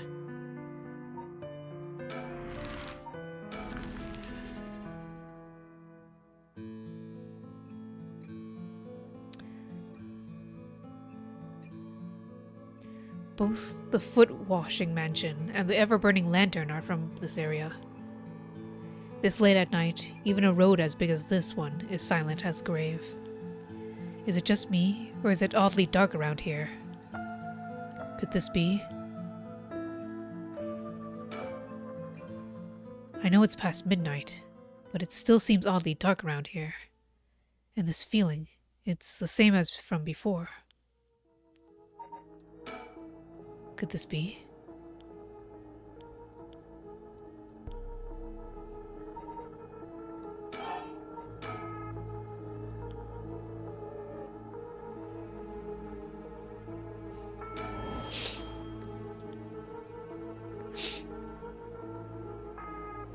Can I just walk away? Alright, good. I don't think it does anything.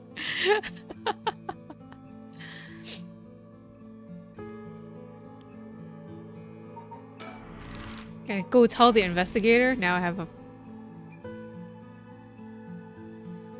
Wait. He's looking backwards again. I'm here at Honjo Bridge, the location linked with the beckoning light. Something else you need? No, I'm just passing by. Is that so?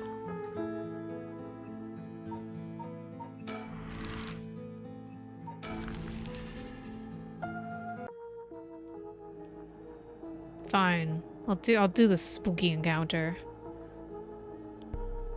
Whatever it is, I think it's still there. I think that's what he said. Is that cursed echo what's causing this darkness? It doesn't seem hostile. Is it trying to tell me to come closer? What should I do? No, approaching it would be stupid. I should keep my distance. Oh, no, approach it. Nothing's gonna happen if I just sit and wait. Let's check it out.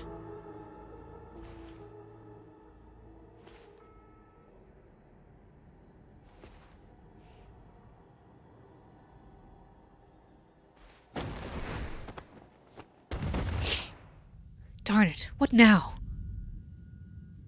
This isn't a curse doing this. Somebody's pulling me in. Ugh, that hurt. It looks like I'm inside a building? Did it toss me in here? I can't see squat. Is this some kind of darkness to do with the curse echo? That's right, I still have a lighter I picked up earlier. Perfect, it works. Now I can make out my surroundings a bit better.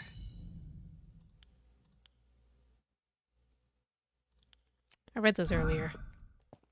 Now I want to see if it uses the curse automatically again. It's over. Time to get out of here. Wait, he's running? Was he right here the whole time? This is my chance. Eck! It does use it automatically. What the actual fuck? What the? Why?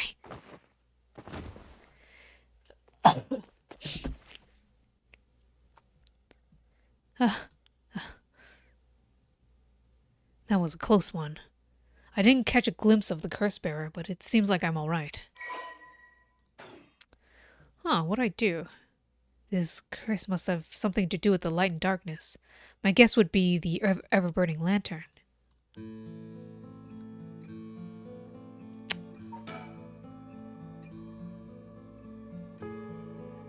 Okay, I've had a look around the area. I should head somewhere else now. Where to next?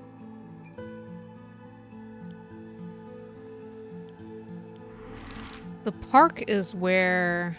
No. Oh, it's not until like way later. Can I just skip? Do you wish to return to the story chart? Any incomplete... No. Damn it.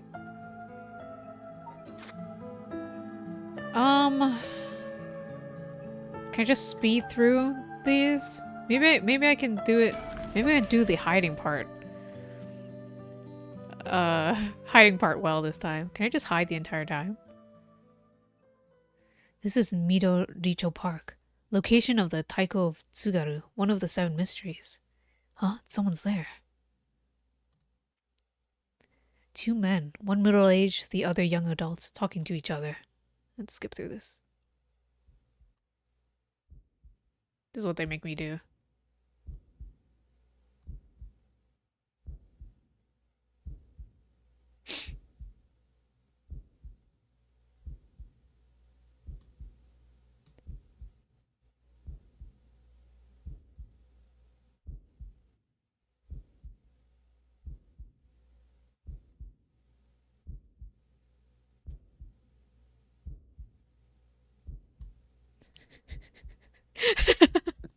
Can I just hide the entire time? Never mind. Just my imagination. Yeah, just your imagination.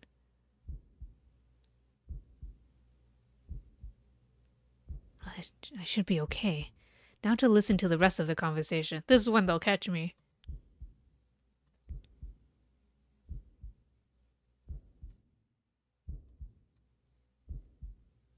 But does that curse really let you kill someone with an object like that?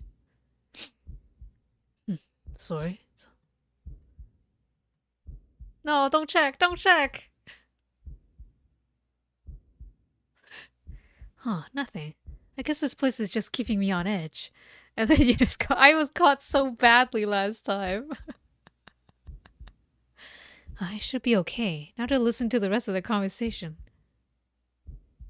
Fuck my life, it still spooked me. So, there's just no way to actually hide from them. Aha, sorry sir, would you mind if we ask you a few questions? Just sneaking around. I'm gonna speed through the conversation, because I don't know what else I can say. People often say we don't look it, so have we started you? Is the police officers? Hello, hello. I'll leave the questions up to him. I got nothing to ask. Oh. Really now? Uh-oh, they're detectives. They're not investigating the corpse that was here, are they? No, I'm still fine. It's not like a curse would show up as evidence in a police investigation.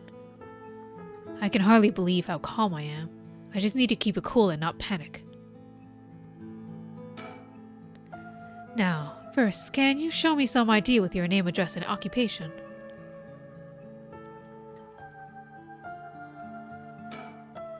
Anyways, Mr. Okie, what is it you were doing here? Actually, I'm searching for the 7 mysteries. Have you heard of the 7 mysteries of Honjo, detective?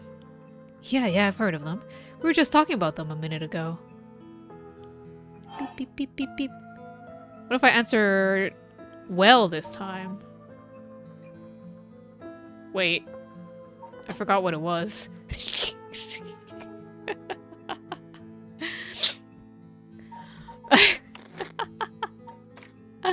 I think it's Fool's Procession, is that one? No, shit. Is it the Taiko? Yes. Taiko Tsugaru is the correct answer, right?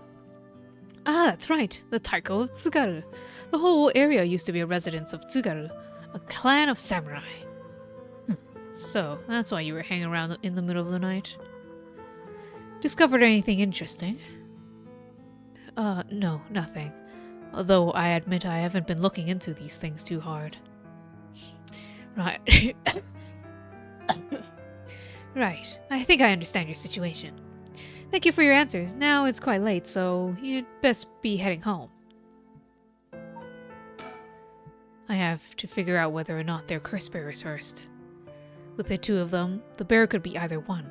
Could the other already be aware that their friend has the cursed stone? I feel like they said something about a curse while they were talking just now. If they were talking about the curse here of all places, then it's highly likely they have something to do with the curse bearer. Either way, if I'm going to do it, I have to get them both. Leaving one alive would be too risky. Though, I still don't know if I can use the curse on 2 people at once if they both leave at the same time. That's what you're thinking of, Shogo? Oh my gosh. Something wrong? You're free to go. Huh.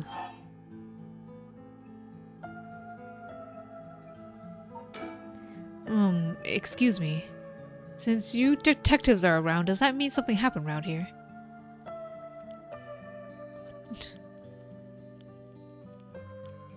A while longer. That's not good.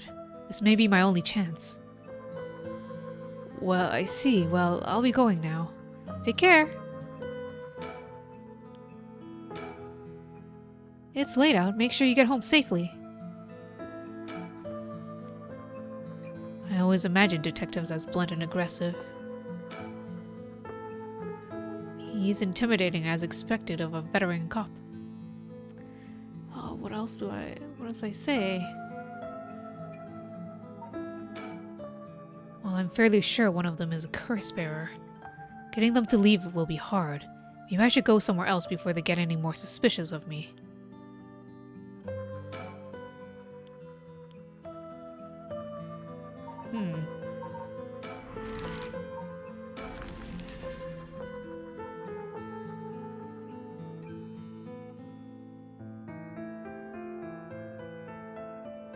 Here I am at Komagata High School. Nothing's changed so far.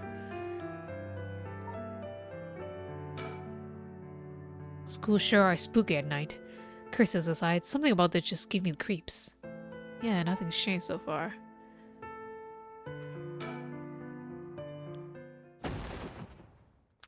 And we accidentally murder her. A student appearing suddenly at the location of the Fool's Procession late at night.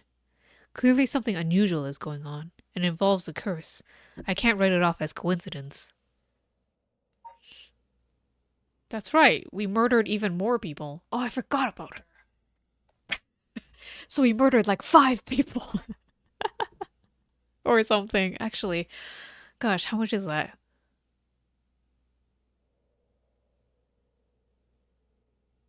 I've killed so many people I don't know. A girl in a school uniform came climbing over the front gate. She must be a student here. That thing she's hiding in her hand. No doubt about it, that's a cursed stone. This girl is a curse bearer. I didn't see that last time. That girl, if she's a curse bearer.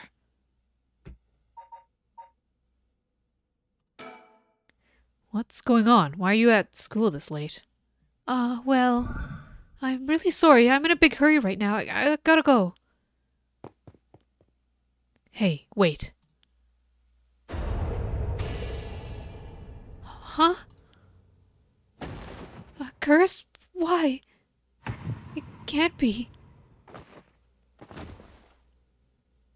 I don't even have to click it.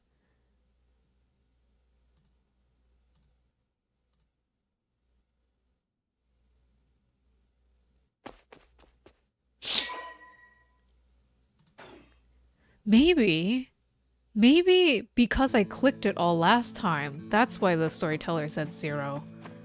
Maybe now that I didn't click any of them, he's actually killing them. Who knows? I killed her. Yes, I got a curse bearer. This is working. I just have to keep it up. How many more do I need? 1, 2?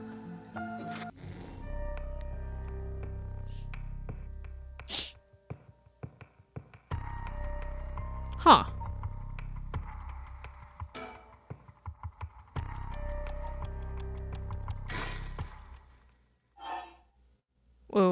Wait.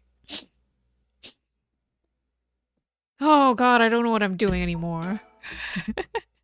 Or do I have to go back and look at Yoko then?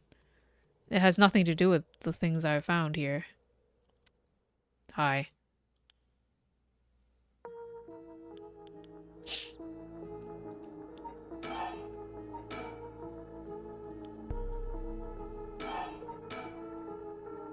Oh, I can't throw it out yet.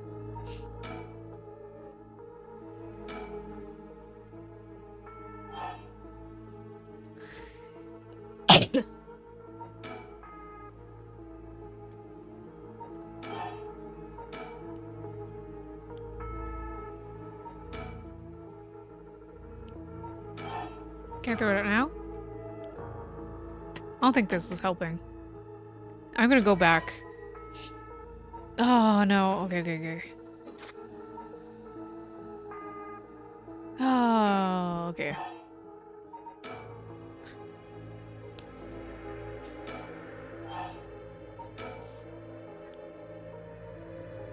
This'll be fast.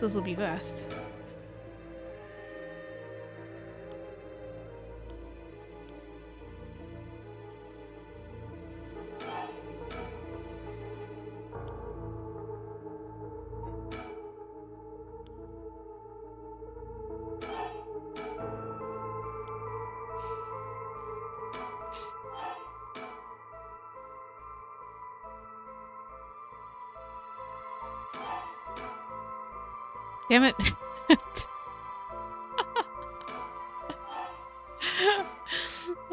I'm not fulfilling some sort of option right now.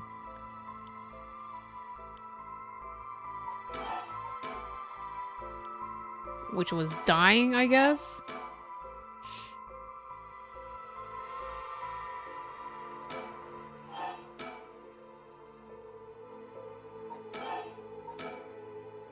I guess it's dying.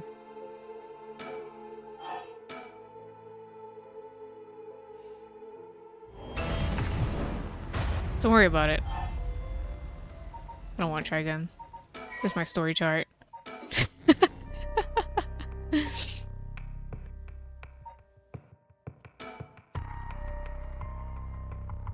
Shogo Okie is with Yoko Fukunaga at Kinshibori Park.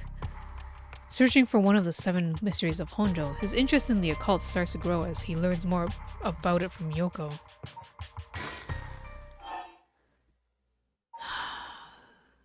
Something's happening to Yoko. Maybe I can figure something out? Whoa. What the hell? It feels like the air just changed. Something's got Yoko really rattled.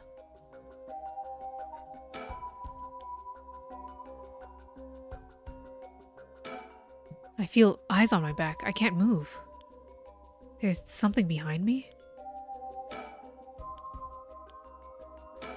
Yoko, are you okay? What's wrong? Stay with me. No, this can't be. Why? Yoko, Yoko! It's no use. She's in no condition to talk. Keep yelling her name. Huh? What? Is calling her name really going to help? I'm already yelling as hard as I can. Shouldn't I look for what's causing this? There's nothing there. Yoko, hang in there, Yoko. Look at me. You're going to be okay. It's alright. There's nothing there. Yoko!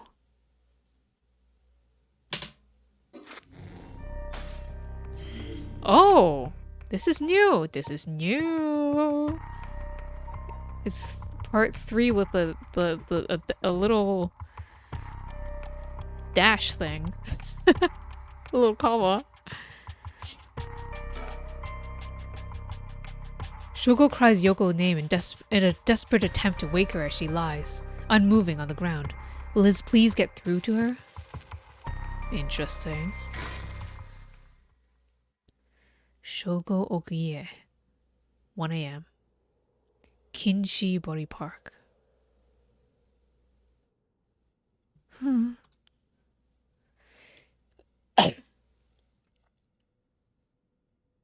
Huh? Oh, good, you're awake. What? Are you okay? You were so rattled and confused. I thought you really lost it. Do you feel dizzy? Have a headache? Are your humors off balance? Wait, that's what she asked me before. Wait, what did you say? I think I've heard that before. You're the one who said it earlier. Oh, right. That must have been it. My humors were off balance. What back there? You ended up like that because of your humors? Yeah, I've heard that at this age, your humors being even a little bit off can be fatal. She seems blurry. I'm glad you're back to normal now. Why is she blurry? Is that just the screen? Or is it me, or is it yeah, I'm sorry. I didn't mean to cause you much trouble. No, she's not blurry anymore. I guess it's just me. But I really don't remember what happened. Sounds like something happened to me. Maybe this place is dangerous somehow. What? Are you backing out? Yeah, it just doesn't feel safe to me. I'm worried about you. Is she gonna kill me if we leave? With the curse? Let's call off today's investigation. Come on, I just started feeling back to normal too. Nope, not happening. Go home. And I'll even pay your cab fare, okay? I ended up having to force a still protesting Yoko into the taxi. Even then, she still wouldn't stop complaining. So to placate her, I promised I'd search the park on my own for a little while longer. Oh, so she doesn't die? In this version?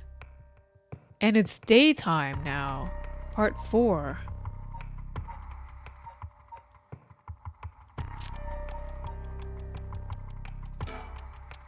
Kinshibori Park. Worried about Yoko after her bizarre incident, Shogo decides to call off their investigation into the mysteries for the night. Despite her stubborn objections, he manages to persuade her by offering to continue the search on his own. No death? Yeah, no death? Yoko doesn't die? I was not expecting that ending so soon. Or that branch so soon. Kinshibori Park. Wait, what AM was it? Damn, I wasn't paying attention. In further news... Oh, well, yes, death. Before dawn today, a police officer on patrol discovered a man collapsed in Sumida City Park. Wait, that's what we saw at the beginning. The man was taken to the hospital, but his death was confirmed shortly after. We saw the news article. Investigations are still underway, but police suspect a connection to the other unexplained deaths found in the area around the same time. What happened last night? That's the game. We've reached the end. No, just kidding. Or we reached the beginning.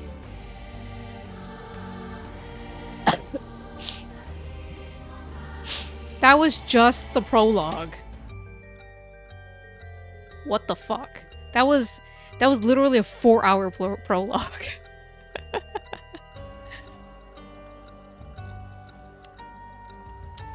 It would probably be faster if I didn't read everything, but you know. Yay!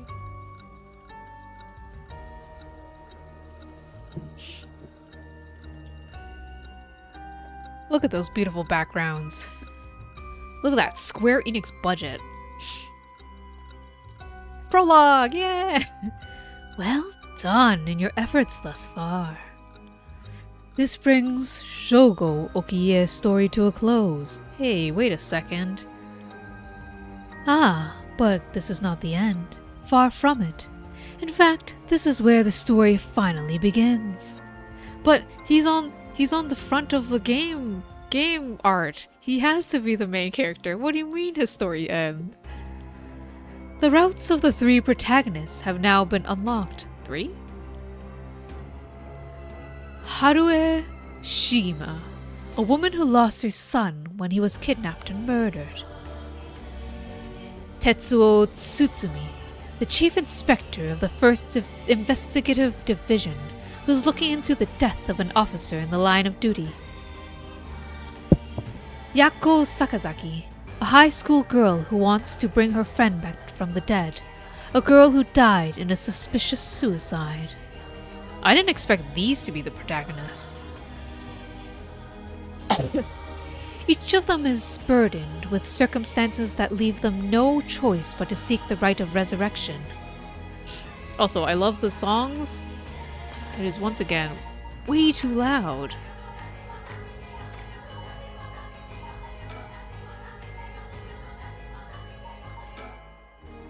Calm down, game.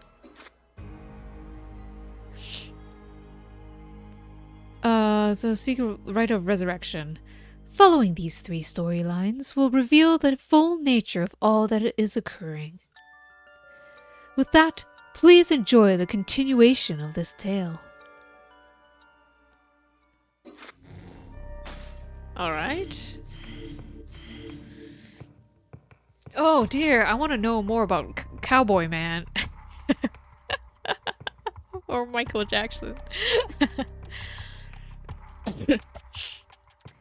This was during the same time as our investigation at night, 1 a.m. Harue Shigima.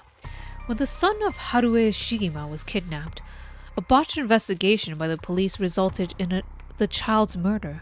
1 year later, Harue has hired a private investigator to help resolve the unsettled case. Late at night, while speaking to the detective at her home, something strange suddenly appears. Yeah, I think it was Luna. Luna called them Michael Jackson. Luna and their memes. Alright. Private investigator. May those whose mock fires perish in flame. Whoa. Kill them. Kill them. The flame bearers. Kill them all. You have acquired the power of the cursed stone, the haunting clappers. You can use it to kill those with fire or a fire-starting device on their person. Press use curse button to use your to set your target alight. But I don't press the use curse button and it still kills them.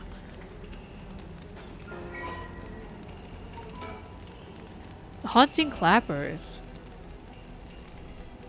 What's new? Curse power. Kills by burning one who is in possession of fire or fire-starting device. Red, red, red. Everything is dyed crimson. My home is burning to the ground. It's hot, so hot. I must call for help, but I cannot speak. My throat must be burning up from the smoke. No, I think I'm already on fire. That's right, I'll use these clappers. Clack, clack. Is anybody there? Clack, clack. Why is no one coming? I'm going to burn to death. How did it come to this? Oh, right. Her. It must be the work of that vixen who appeared suddenly and enchanted my lord.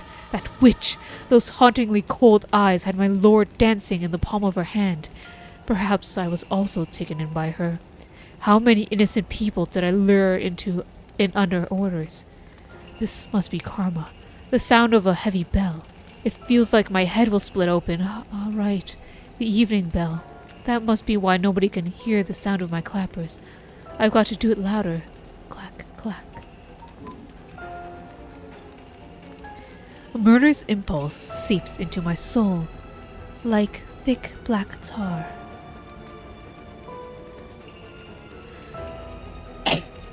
Now, kill. Can you hear it, curse bearer? You who so strongly desires the right. Kill them.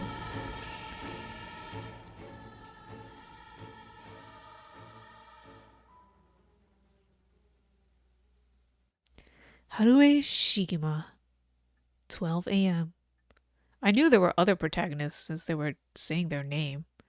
Shigima Mansion Reception Room. Back with me, madam? Sorry, ma'am. Not madam. Can't say I understand what just happened.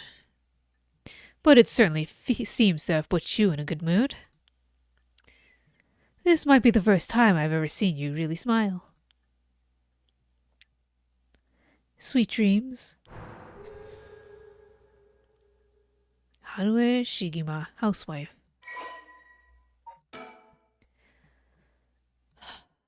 Harue is a housewife who resides in a manor near Shumoku Bridge. Her 11-year-old son, Shuichi, was kidnapped and murdered about a year ago. The death was the result of a mistake on the part of the detective assigned to the case. A mistake which enraged the kidnapper and had him cut off all contact with the police, leaving no room for negotiation. The incident was covered up, and Shuichi's killer remains at large, leading the aggrieved Harue to call on the services of a private investigator, Richard Kai, to uncover the truth. Or Richter. What the fuck did I call him?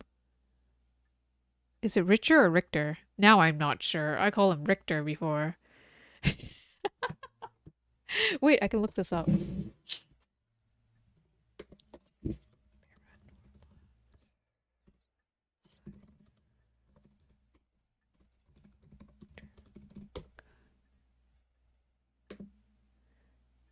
Rihita. So Iki, you're saying words that I don't understand. That's too smart for me.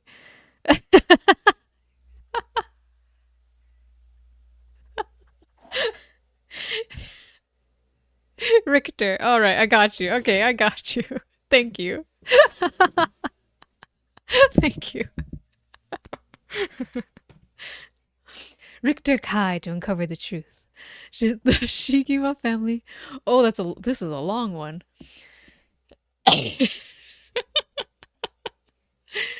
Is the Richter scale, is that the earthquakes? Is that what that is?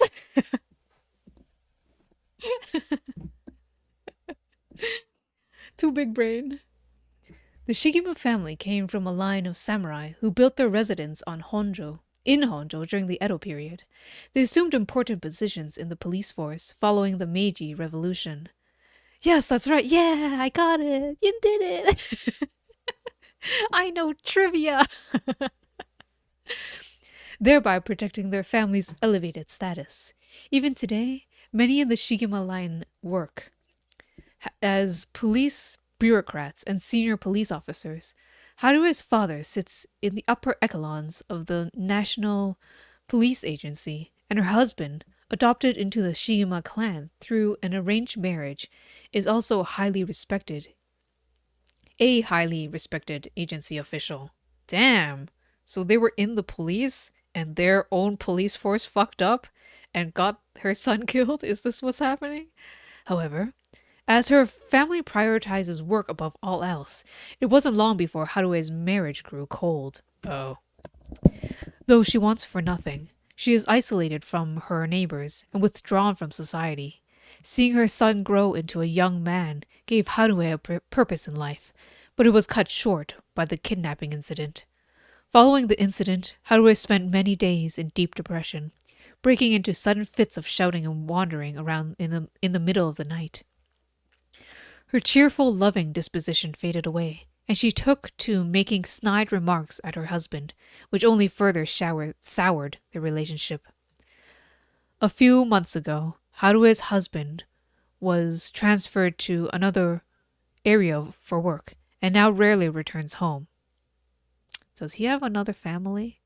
With Harue left to live in a large empty mansion alone, as a housekeeper who has been with the family for a long time comes in to take care of all the housework, Harue has nothing but time on her hands.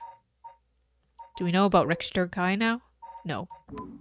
We just know he's a private investigator. No. Not dreams. Sounds like something I might want to hear about.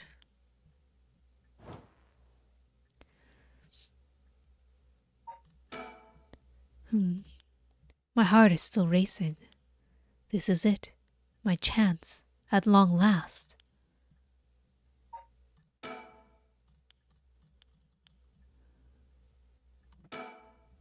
An old hanging scroll. I don't know who painted it. It's been hanging here since before I was born. An arrangement of flowers. We bring in someone to do it. I don't even know what the flowers are called. A stereo unit with separated speakers, designed for home use. My husband insisted on buying one, even though he isn't the one listening to music often. Well, I'll be damned. Is that what I think it is? Goodness, you made me jump. It's just a silly sticker my son got from somewhere or the other. He put it up just before... Well, you know what happened. I still can't bring myself to take it down. Let me take a closer look. I knew it. It's the head Honjo from way back in set number 1. This is a real collector's item. Excuse me? Don't tell me you've never heard of the mockingbirds. Oh my gosh, it's me! The what? They're the hottest new craze. Cute little birds dressed up like rough and tumble delinquents. I've never heard of them, but this certainly seems to matter to you. Oh, hello, Anje. Sky, Dragon, you're just in time. We found the rooster in this game. Thank you for the raid. Now, I have to figure out how to shout people out.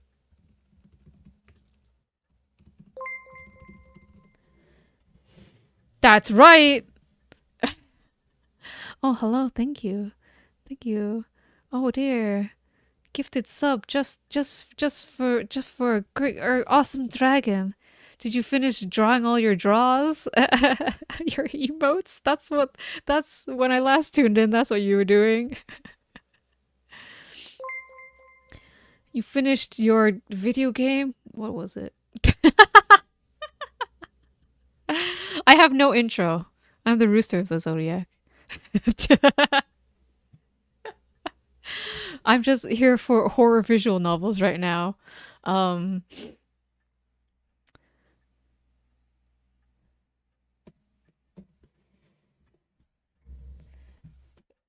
Make a proper intro? Nah. As long as I'm a small time streamer, I don't give a damn. That's my intro. No, just kidding. Well, I don't know. My intro is here's a rooster. It's pretty cute. This is a horror visual novel. I've already murdered a whole bunch of people. Oopsies. And now we are the new protagonist because our old protagonist died. and now we are a grieving mother because our child was kidnapped and murdered, and our husband is cold to us and left for work and never came back. He's alive though. Not in her streamer arc. I'm a fake VTuber, okay? I'm a fake streamer. I do I don't know. Thanks for joining me in the horror novel though. The more the merrier. You can all be spooked together. The best part is, no one knows who made them. They just started showing up around town, and soon enough, they'd won everybody's hearts. The story goes that they're made by some anonymous artist who covertly leaves them behind in specific locations. Did he go to the store for milk? No, he just straight up left us. Our husband left us. No one knows who or where they'll show up next. They're basically an urban legend of sorts. To think that one would turn up here of all places. This is a good sign, I'm sure of it. Ah, well, that's nice. Mockingbird number 1. Oh my god, it's a collectible. We've got the head honcho. Sorry, hencho, thank you. That's me. It's a delinquent rooster. Approach the net? Oh gosh, these are clues? Bottom shelf surrounded by darkness. Jackpot. Late at night on the way home. Look up at the first house. Oh my god. Okay. Well, if anybody sees stickers, yell at me.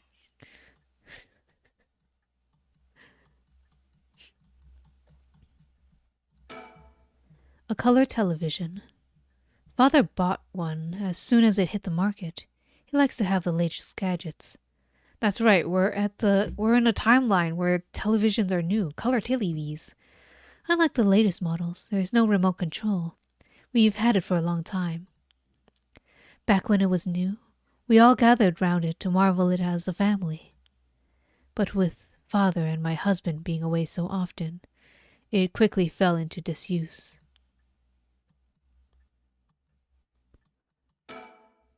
The swinging of the pendulum echoes through the room. It feels livelier than usual with Richter here. Usually it's just me. A fax machine. It can send images to other places along the telephone network. I don't really know how it works. Most houses don't have one. I rarely find a use for it. The telephone. This mansion has a private line.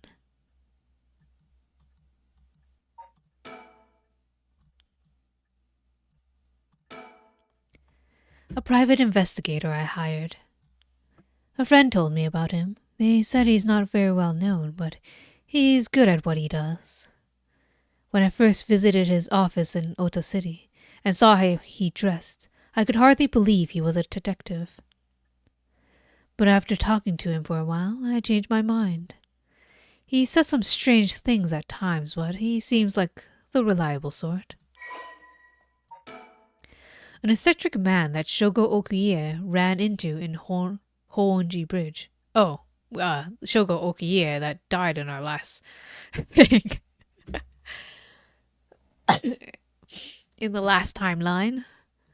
After taking on a request from Harue Shima to investigate the unsolved kidnapping and murder of her son, he gets caught up in the events surrounding the rite of resurrection. Once a police officer, Richter was racked with guilt over the police's inability to help those in need, and quit the force to start his own private investigation firm.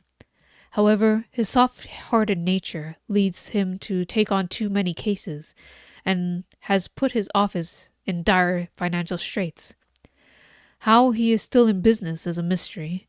With some whispering that a wealthy patron is keeping him afloat, Richter studies alongside Detective Jun Erio at the police academy. He studied alongside Jun Erio. Somewhat surprisingly, given his outlandish clothing and mannerisms, Richter excels in covert investigations and tailing his targets.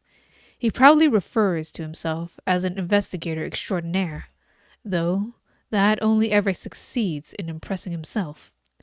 Richter's biggest source of happiness is nuzzling his pet female albino parakeet, Ernestine, which he keeps in his office. He also enjoys collecting mockingbird stickers, a popular line of merchandise featuring birds inexplicably dressed like delinquents that can be frequently sighted searching around town for them. While out and about, Richter typically leaves the office, and more importantly, Ernestine, in the care of Amamori, a junior high schooler who volunteered to assist Richter after being involved in a previous case. Amamori? It's not the one we saw, is it? The high schooler? I've already forgotten her name.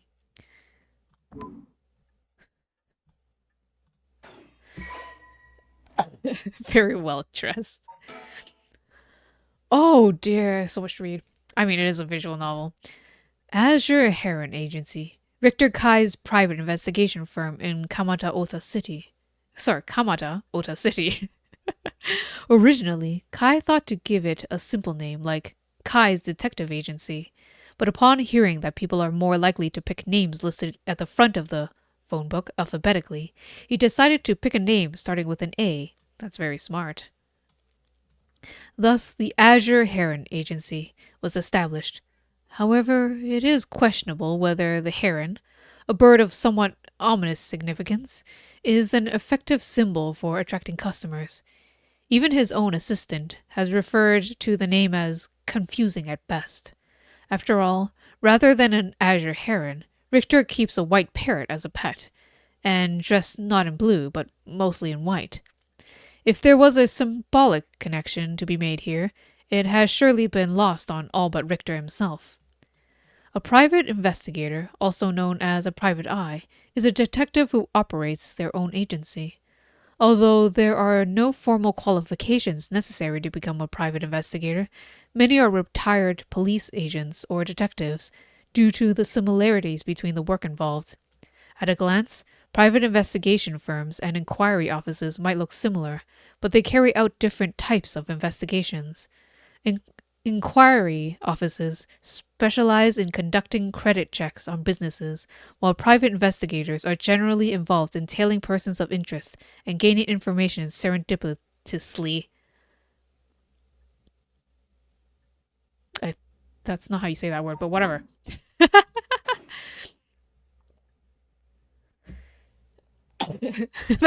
That wasn't the right word at all. That's okay. We're not here for pronunciation. Let me bring you up to speed. We were in the middle of a chat when you started spacing out. And the whole time you were grinning to yourself like you just won the lottery. Care to tell me what that was all about? Well, where to start? Interesting. Very interesting. So, the haunted clapper's curse echo appeared out of nowhere. Told you how to perform the rite of resurrection, and gave you the curse you need to do it. Have I got that right? That's right. So, it's all real. Honestly, I still find it hard to believe. But I guess I have it now. I saw that cursed stone appear in your hand myself. It looked like it popped clean out of thin air. With evidence that clear, there's no denying that there's some supernatural force at work.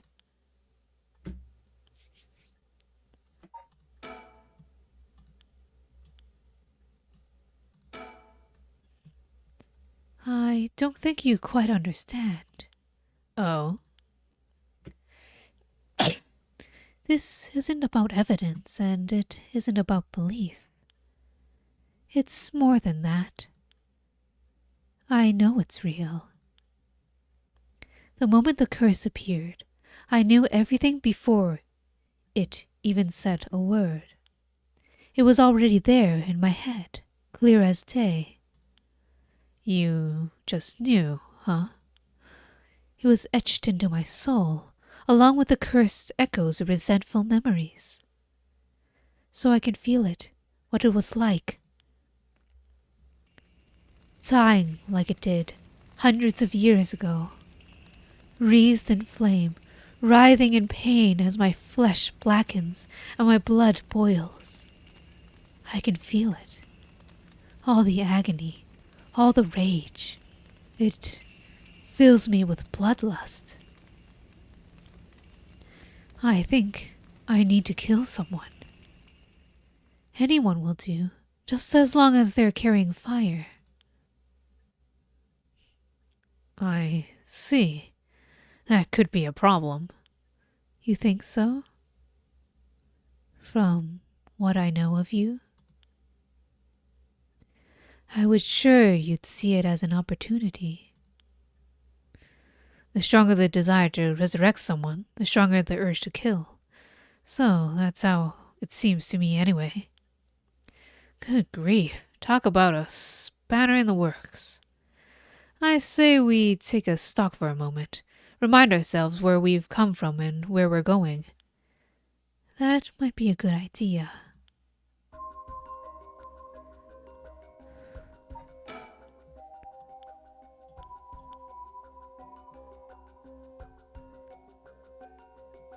Just keep talking to him? There's nothing else, right? Oh, guest table. The guest table. I don't know where Father got this old thing from, but I've never liked it.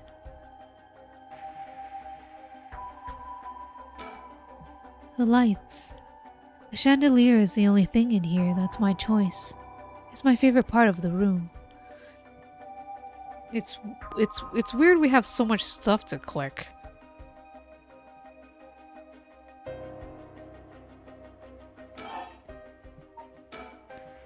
That's what you hired me for, ma'am. To look into your son's kidnapping last year. To uncover the truth behind the abduction and murder of Shuichi Shigima. Ah, yes, I remember. They never did find the one who did it. That's why I'm here about that today. In fact, kind of you to let me drop by so late, by the way. Alright, it's like 1 a.m.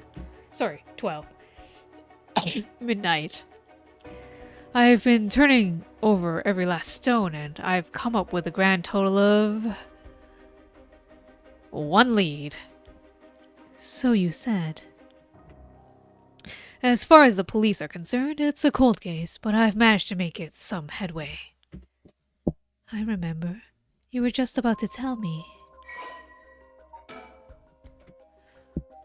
The Shigima kidnapping overview. The kidnapping and murder case that took place in Honjo, Sumida, around 1 year ago. Haruo Shigima's son, Shuichi, age 11, was kidnapped on his way home from school, with a ransom being demanded that same evening. Initially, the kidnapping was thought of as a simple extortion scheme, but when it came to light that the Shigima family was closely tied to the police, and Shuichi was in fact the grandson of a senior official, it was quickly assumed that the perpetrator was acting upon a grudge against the police force. The kidnapping was treated as a direct attack against the good name of the police, and a large-scale investigation was launched that used the best equipment available to trace phone calls. This made it all the more embarrassing when they were unable to catch the culprit, losing the public's confidence. The culprit grew cocky, relentlessly mocking the police force.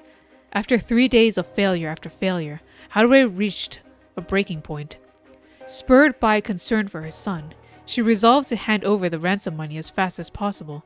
But her husband and father, who held the prestige of the police in high regard, refused, saying that they would not let the criminal win by giving in to their demands.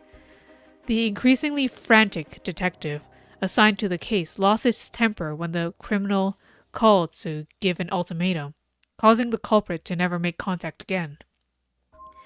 Another week passed, and Shuichi's body was found floating in the Sumida River. Shuichi's death could be largely ascribed to the police's incompetence, but this was ultimately covered up with stringent media embargoes. The investigation was never closed, but the case has long gone cold.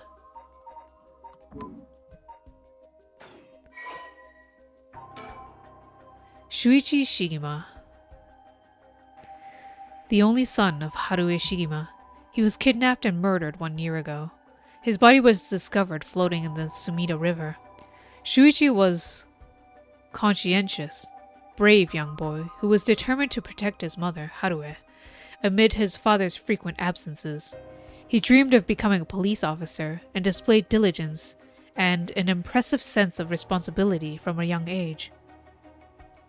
Likely due to being raised in an extremely strict environment, born in the early 70s, he spent his...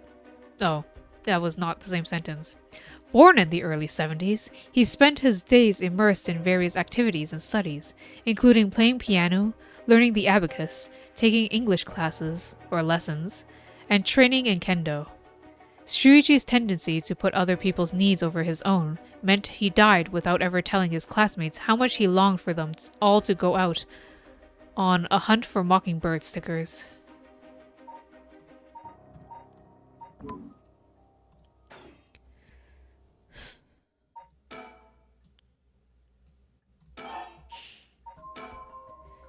You know, we still need to figure exactly what you want me to do. Tell you what, why don't I tell you what I found, and then we can make a decision? Alright.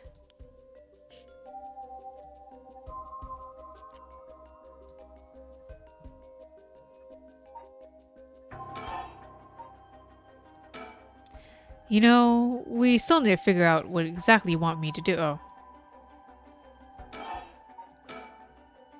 I suppose there is not much point going over the kidnapping itself.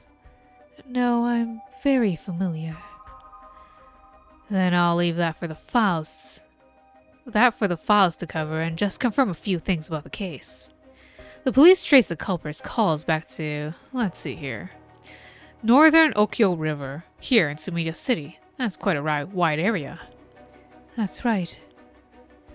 In the end, they never managed to nail down exactly where the calls were coming from.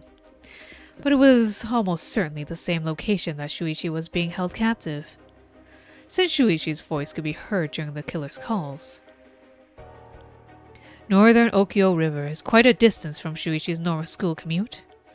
Factoring in that he was seen at school but went missing before he arrived at his house, it's likely he was abducted by car on his route home. Maybe, but... Exactly. Shuichi was a clever boy. He would never have gotten into a car with a stranger. That's right. I was very firm about that. I knew he understood, too. I even saw him warning the other children. It's possible that they forced him into the car. The only issue here is there weren't any witnesses to the kidnapping. You can't bundle someone into a car with that many students around and not be noticed. But nobody came forward to say they saw anything suspicious. So did they target him at some other time or somewhere away from his usual route? Both of these seem a little far-fetched. Which raises the question, how did the kidnapper pull it off? The police never managed to find an answer. In the end, they decided that the kidnapper must have gotten lucky. Well, why not turn the problem on its head?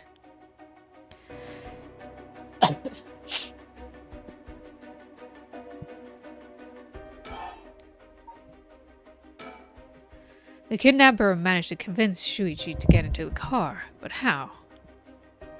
The only thing that made sense to me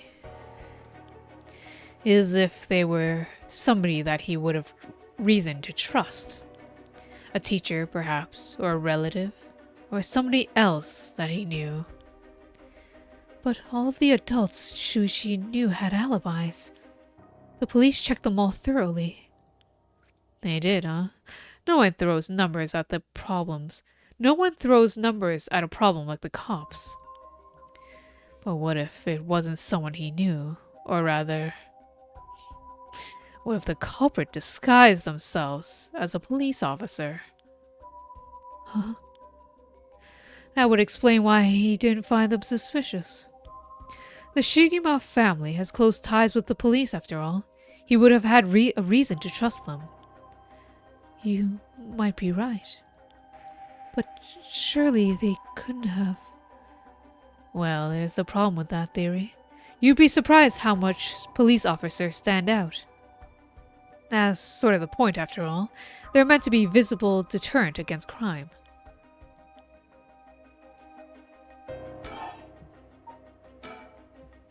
But there's another interesting little bit of trivia I happen to know. When you ask people to imagine someone suspicious, nobody pictures women or children.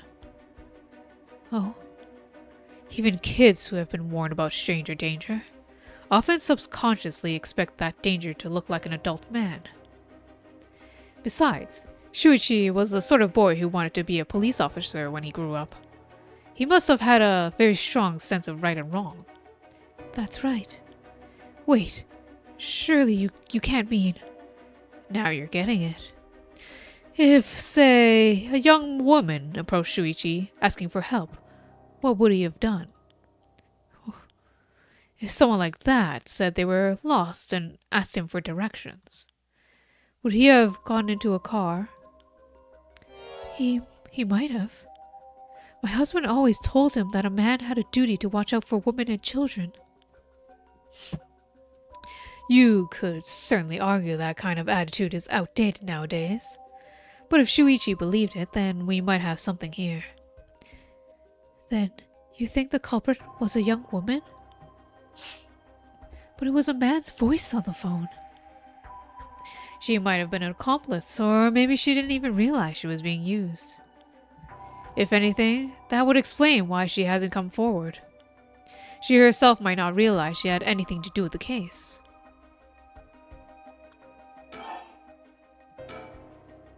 So, the question is, did anybody see Shuichi speaking with a young woman on the day of his disappearance? See? What I said about people's biases. That goes for witnesses too. And I figured that maybe, if I started asking new questions, I might get some new answers.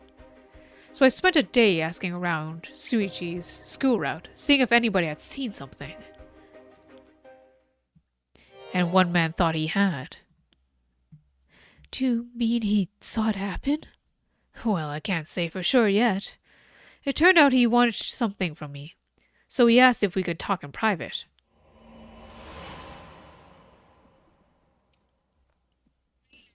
Several hours earlier. Alright, this should do. There's no one around. We can speak in confidence. Excuse me. What was your name again? Oh gosh. Joe Noji. Got it. Well, Joe Noji, I'm all ears. So, we're on the same page. You're a private detective investigating Shuichi Shigima's kidnapping. Do I have that right? Of course. What else do I look like?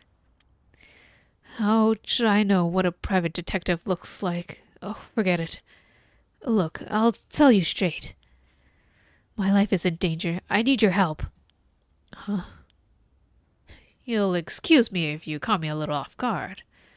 Let me ask you straight. Who are you? Who's trying to kill you?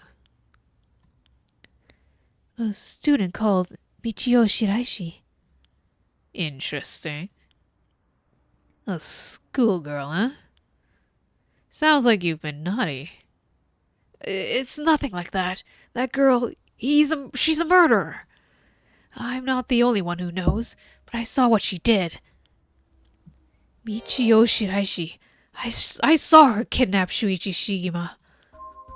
Come again? I saw her talk to him on the streets and lead him away.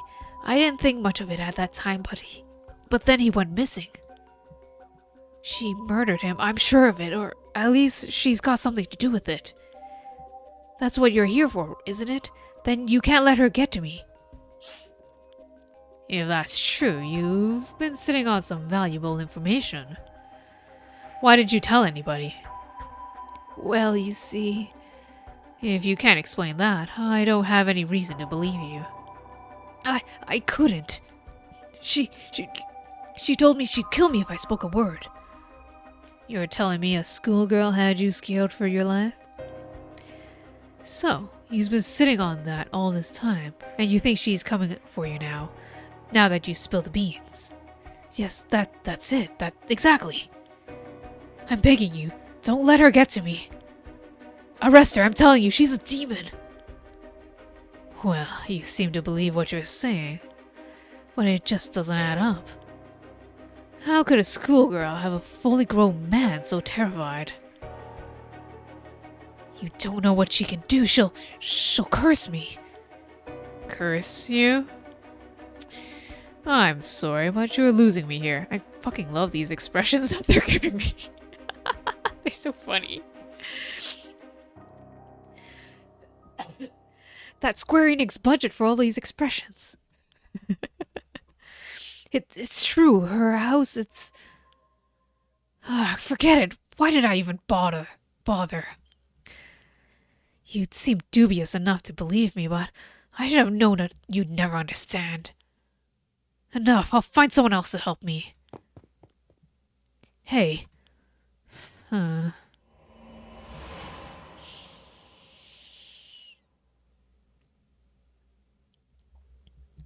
that's about the long and short of it. I can hardly believe it. At that time, I thought his mention of curses was just crazy talk. But I'm starting to see that there might have been more to it. Then, if we can just find that girl. Curse or no curse, if she was with Shuichi on the day of the kidnapping, then there's a good chance she knows something. On top of that, I did some digging on the man I spoke to.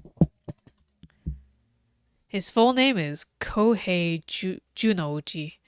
He's a teacher at Komagata High School here at Sumida.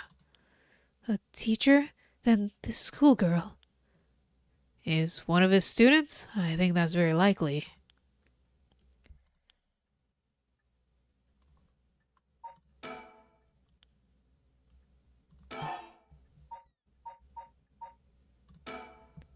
At last, we've got a lead. Hopefully it'll be a breakthrough we're looking for.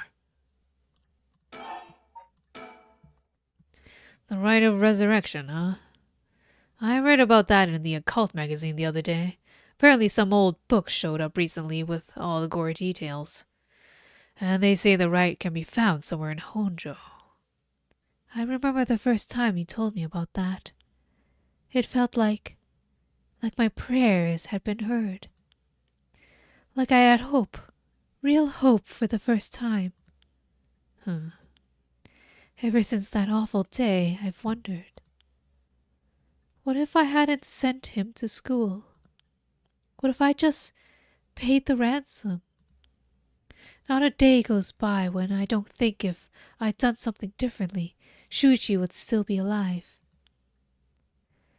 You can't blame yourself, ma'am. It was the culprit's fault, not yours. Though I know it won't be any help. Grief is funny like that. I'm guessing that's why you're after the right. Huh? Guess I don't need to ask. It's written all over your face. I can tell how much he meant to you.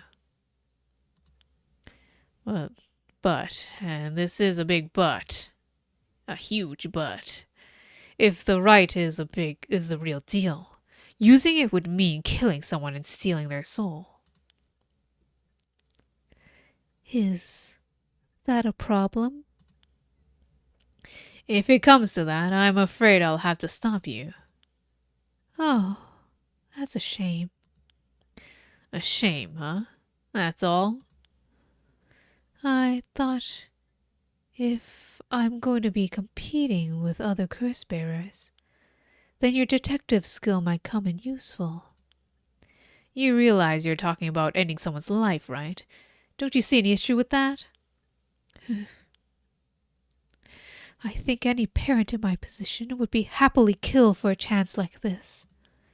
Is that so? Dear, oh dear. What have I gotten myself into? If it makes you uncomfortable, then you won't have to get any blood on your hands yourself. You don't need to kill the other curse bearers. I only need you to find them. I won't be a party to murder, ma'am. Not even for a client.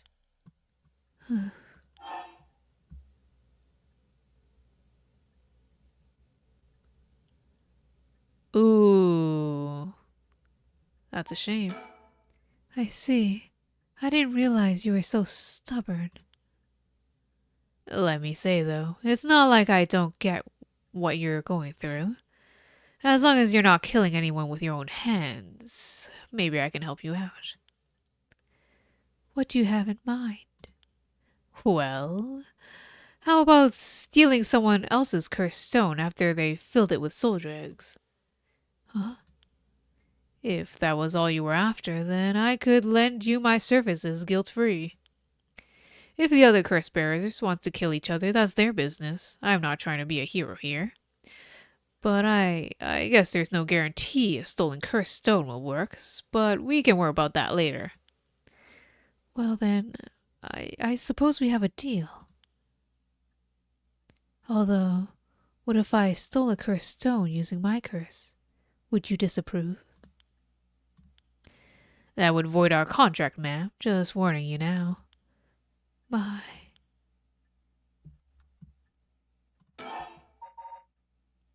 Well, investigation. You know, we still need... Oh, okay. Before we get any further, why don't you tell me about that curse of yours? The haunting clappers, was it? That's one of the 7 mysteries of Honjo, if I remember correctly. That's right. The original story did happen somewhere near here, I think. I'm sure I remember hearing that. In any case, my money should be on all the curse bearers being somewhere in Honjo.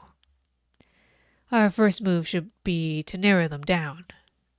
Some of them are bound to try and come for you first. We'll need to be ready. The curse makes their bearers more willing to kill, so an attack could come from anywhere. That sounds sensible. And if I remember correctly, your haunting clappers can set people on fire, but only if they have a naked flame or a lighter in their possession. Is that right? That's right. In the olden times, wooden clappers were used to warn people of fire. I'm guessing it punishes those who don't heed the warning. It seems like a good curse to have. It's simple and straightforward enough to use. Though it's hard to say how it stacks up without knowing what else is on the table. You really think it's that good? The target can't do much to throw it off, and it has a nice long activation window. It's big that it works on lighters too. Just slip one into your target's pocket. And say that conditions were fulfilled before they even know you're there. They wouldn't even know what hit them. Maybe I won't actually have to use it. I could just tell someone I could, and they'd have to do what I said. The rest could work, though without any proof. It'll come down to how convincing you can be. If only you could use the curse, then back out at the last second. At the last second? What an interesting idea. I have a lighter right here. We could try it now. That's an interesting proposition. Oh, they left the lighter on the floor. But maybe not. I'm not quite crazy enough to make myself a guinea pig. Oh, I see. You're an odd one, ma'am, if you don't mind me saying, and I don't think it's just the curse. You flatterer. I don't know if he was flattering. As for what to do next, first of all, I think you should stay indoors. Try not to do anything spontaneous or outside of your normal routine. Right then, have you decided on what you want me working on?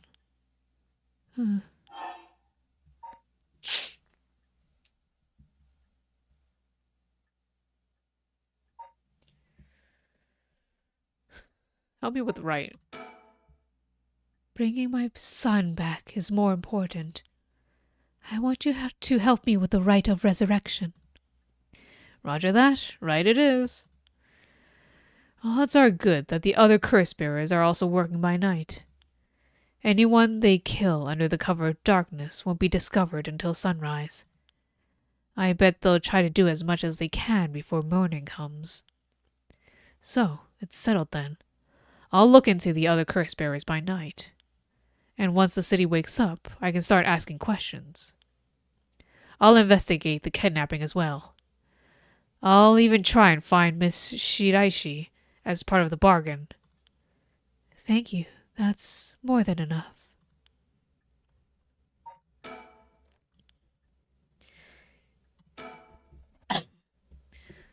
Right then.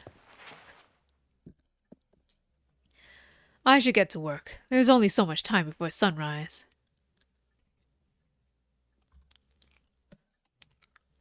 I'll call you if I find out anything new. You stay here and keep a lookout. All right. There's no telling what kinds of curses you might find out on the streets tonight. Don't go outside if you can help it, and try to be ready for anything. I will. Well, if that's all, I should be going.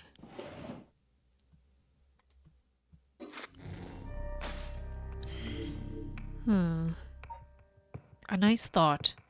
Oh, just taking a nice stroll around town.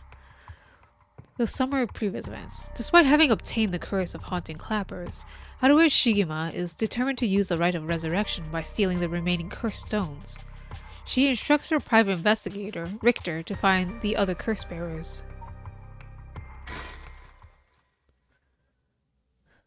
1 a.m. Haruo Shigema. Shigema Mansion Reception Room.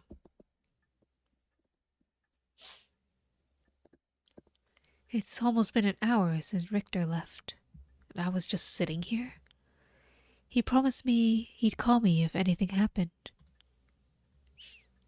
But he hasn't. So all I can do is wait and wait.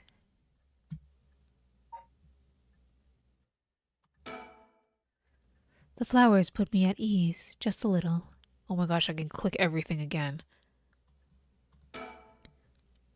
Come to think of it, I never offered him any tea. Not that I ever learned how to make it. There's a newspaper, that's new.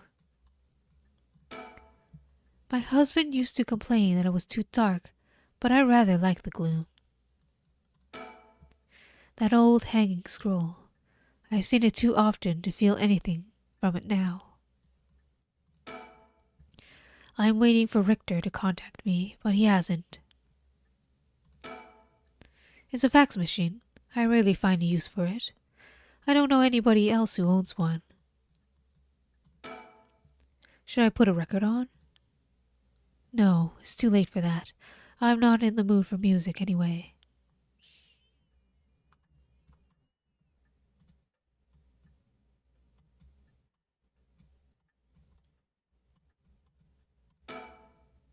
There's nothing on at this hour. I see no point in turning it on. The ticking seems so loud. It just goes to show how quiet it is.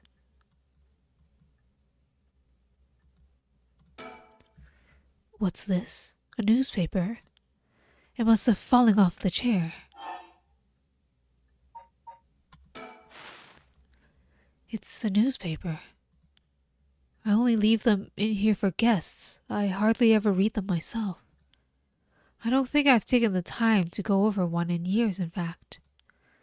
Well, it's not like I have anything better to do.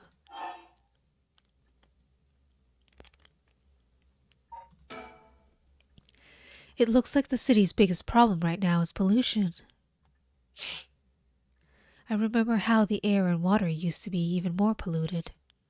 The river was covered in scum from all the sewage and industrial waste, and it stank so badly it made my eyes water. Eventually, people started getting sick, and it couldn't be ignored anymore. Fortunately, it's gotten better since then. Although the air around the industrial district is still filthy with gas and smog.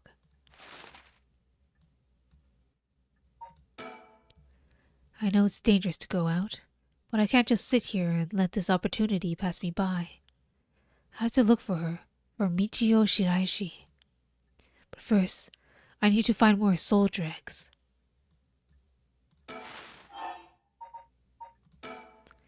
All sorts of articles about the current state of the economy. Now that the post-war boom has passed its peak, we're moving into an era of large corporations. It's about 220 to 230 yen to the dollar. Manufacturing is on the rise and exports are healthy. The dollar is down from its height, and the people say it could fall further. There's no denying how much the standard of living has improved in the past few years. It's common to own a car and television now, and supermarkets are better stocked than ever. Now that everyone has more spending money to go around, people are coming up with all sorts of new diversions. It seems like only yesterday that people were flocking to the arcades to shoot aliens. But now that we have these enormous theme parks and gaming machines that plug straight into our televisions, everyone's talking about superhero series, foreign films, and movies based on the latest bestsellers. Back in my day, fusion rock and folk music was all the rage. But now it's all about city pop and idols. I find it hard to care about that sort of thing anymore. Everyone attends high school now, even girls. Universal education policy, they call it. The country's gotten rich enough that every child can go to school. Education is the backbone of modern society. If you want to work for a good company, you have to get into a good university. With more people in the running than ever, the competition into getting those universities has gotten fierce, though. The new generation is rebelling. Schoolyard violence and delinquency are on the rise. But my boy was too sensible to get mixed up in any of that. I don't want to read anymore. It'll only remind me of him. I don't really watch much television. It feels as if all the information in the world gets passed through the little black box. But father stopped them from reporting on the kidnapping when it happened. I was glad about that. Less fuss. Now that the comedy boom is over, all the comedians are flocking to other genres. The occult seems really popular at the moment. Look at all these paranormal specials. I hear the big new thing is some mascot line of delinquent birds. Mockingbirds, I think it's called. Was that what Richter was talking about? Trends seem to have such short shelf lives now, with how quickly the times are changing. I think I'm just too old to keep it up anymore. It's young people who are leading the way with their modern worldviews. My generation will only fall further behind. Although with everyone flocking to the city, land prices are skyrocketing. Nowadays, most people can only dream of home ownership. The city's center is going to be nothing but apartments before long. I'm not exactly a businesswoman, so this all feels like another world to me. If there's one thing Honjo never wants for, it's horrific crimes. They found a police officer dead in a local park just the other day. A lot of my family are in the police. I hope it wasn't anybody I knew. I don't read the news anymore, not since last year. It brings back bad memories. Suicide at local high school. Oh, I remember that. A high school girl jumped off the roof about a week ago. She was bullied, I think, or maybe it was something about exam pressure. What? But... No, this can't be right. Her name. Michio Shiraishi from Komagata High School. It can't be. Michio Shiraishi, the same girl who witnessed my son's kidnapping, committed suicide last week. But that means Mr. Jonouchi was terrified of someone who already died? Is that what he meant by a curse? I can't work this out on my own. Maybe Richter would know. Why won't he call? Oh, I haven't left it off the hook, have I? Oh, oops. I'm waiting for Richter to contact me, but he hasn't. I've made sure the receiver is on the hook. It'll ring as soon as he calls. Ah, that must be him.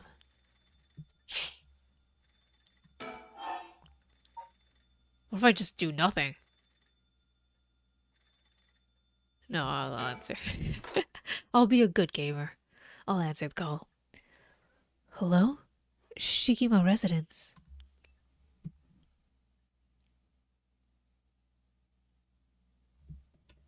Hanue Shigima. It's already 2 a.m. Was that after Yoko died? Komagata Bridge. Wow. Meeting a private detective on a bridge at 2 a.m. Very romantic if it wasn't a scary game.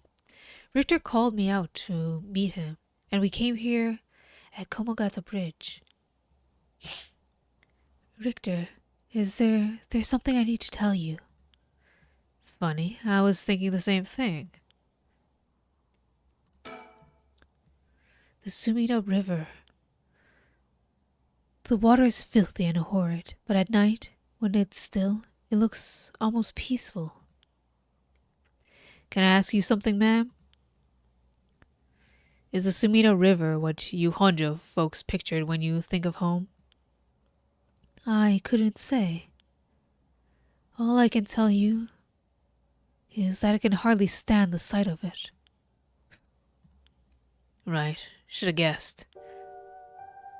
This was where they found him after he went missing. All alone, floating in that horrible water. All I can think is how scared he must have been, how cold he must have been.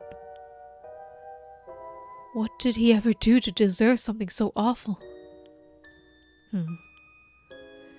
I come here every day since then. And I pray to the river to give him back. To give me back my son. Day after day after day.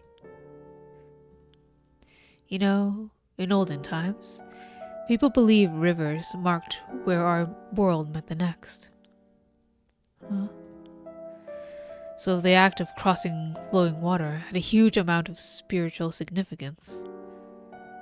Back when Edo was found, the people of Chuo saw the Sumida River the same way. They associated the far side of the river with the afterlife. That same place would later become Honjo.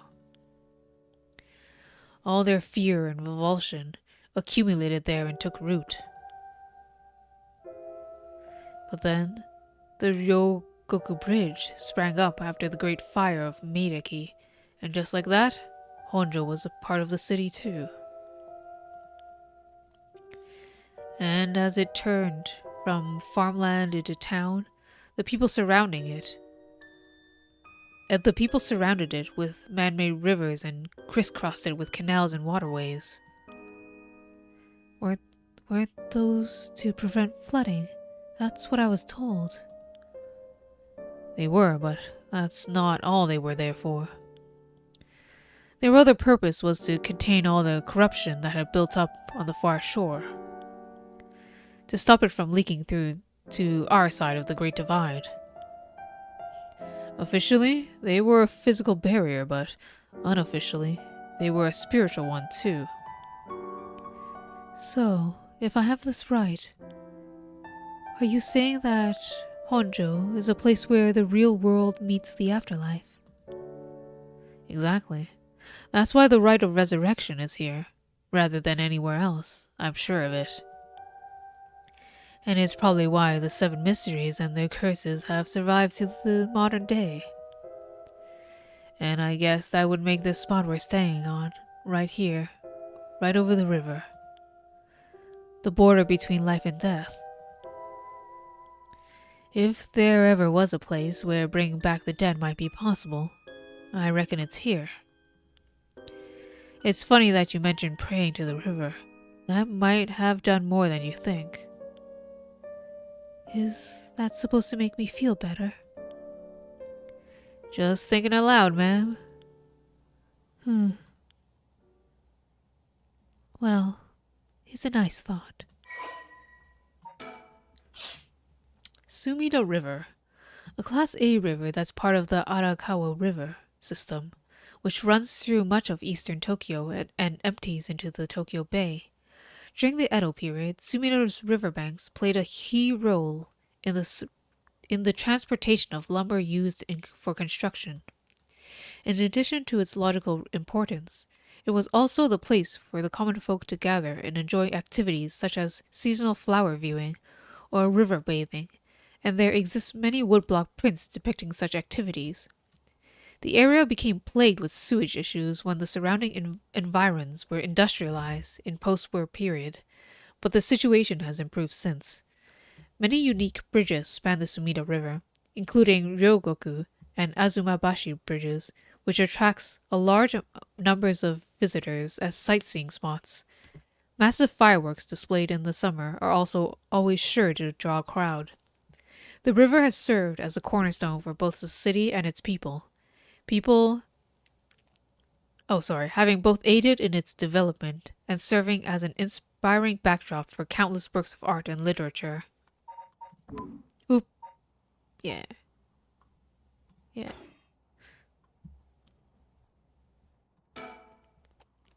We're on Komogata Bridge over Sumida River.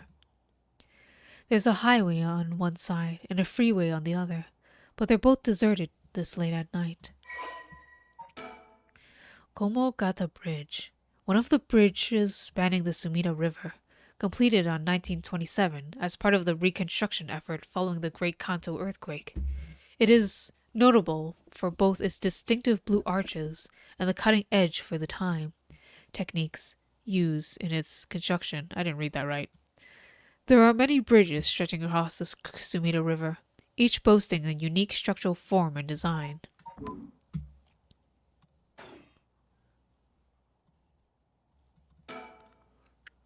Oh, that's right. There was one more memory I have of this river. Do you mind if I tell you? Go ahead. It must have been about 20 years ago now, when I was still a schoolgirl. Back then, the Sumida River was much filthier than it is now. It was full of garbage and industrial discharge. It was scummy and slimy, and it stank. You could look out over the water and see dead cats and dogs and pigeons just floating. And one day, among all the filth and garbage, there was a piece of my missing classmate's hand. What? It was almost a miracle when you stop to think about it. What were the chances that someone would find a part of her hand that was still recognizable? And although everything but the palm had rotted away in the water, the part that was left would have been an identifiable scar. And that they could tell it'd been a murder from the blade marks on the bone. What? Wait, are you talking about the Nejima murders? So, you have heard of it. I'm impressed. I assume you were but an elementary schooler at that time. I wasn't yet aware of them yet then. I only heard about it after the fact. I had no idea the victim was a classmate of yours. The Nejima Murders Overview. Oh gosh. A notorious case from over 2 decades ago involving the murder of a female high school student. It first came to the attention of the authorities when part of a human hand was discovered floating in the Sumida River. Testing revealed it belonged to the missing female high school student. As it appeared to have been severed deliberately, the police launched a murder investigation. A large-scale search of the river was organized, but the highly polluted state of the water made this impossible. Visibility was poor, the stench was intense, and the divers quickly fell ill. They succeeded in recovering only the victim's head and what appeared to be part of her leg before the search was called off. Oh, that's like one of the 7 mysteries where the arm and leg were thrown into the river. At the time of the incident, the Sumida River was as polluted as it had ever been. Neither fish nor shellfish could survive it, eventually causing the annual fireworks festival to be called off indefinitely. Over the course of the search, the police discovered a number of unidentified human bones. This caused a stir among the public, as several other young women had gone missing in recent years in the Tokyo area, and it was feared that they may have fallen victim to the same fate. Forensic technologies at that time, however, were not advanced enough to determine the identities of the deceased, and so the police were unable to open any inquiries. Due to the overwhelming lack of circumstantial evidence, the investigation ground to a halt until a hitherto unrelated individual came to its attention. During a questioning about a separate incident, Fumichika Nejima, a 36-year-old shop owner with no relation to the victim, divulged details about her that had never been released to the general public. An investigation into his background was conducted, leading to his arrest. Nejima testified that he had snatched his victim from the street and confined her in an underground storeroom of his shop, which also served as his living quarters. He chose her for no special reason, but simply decided she was an opportune target on seeing her walking alone at night. After keeping her locked up for several days, he restrained her, sewed her mouth shut, and severed her fingers and toes with a box cutter while she was still conscious. As she screamed silently behind her sealed lips, he proceeded to her wrists, her ankles, her elbows, her knees, working his way inwards slowly and methodically, his victim constantly wavering in and out of consciousness. Her ordeal continued until she died of blood loss. Nejima dismembered the rest of her body and disposed of it behind his home in the Sumida River before cleaning his storeroom and returning to his everyday routine as if nothing happened. The brutality of his actions shocked the nation when they were eventually reported.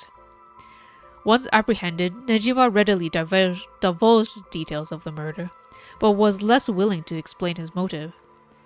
When asked, he would only break down in tears, saying, "I don't know what came over me. I know it was wrong."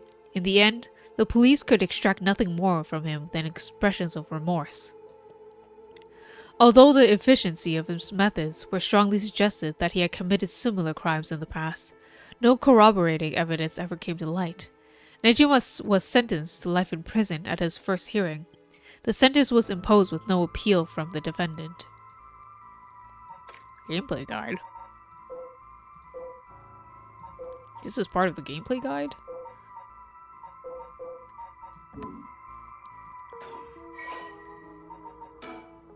What the?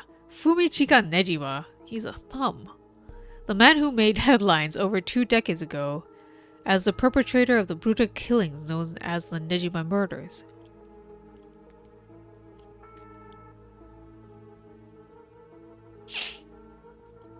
I'm curious why he's an important person.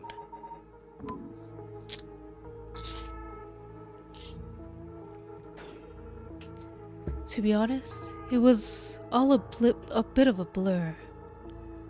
A wave of chaos just parted around me. Something like that. They said the rest of her body must have sunk to the bottom of the river. They combed the riverbed, but they only ever found pieces.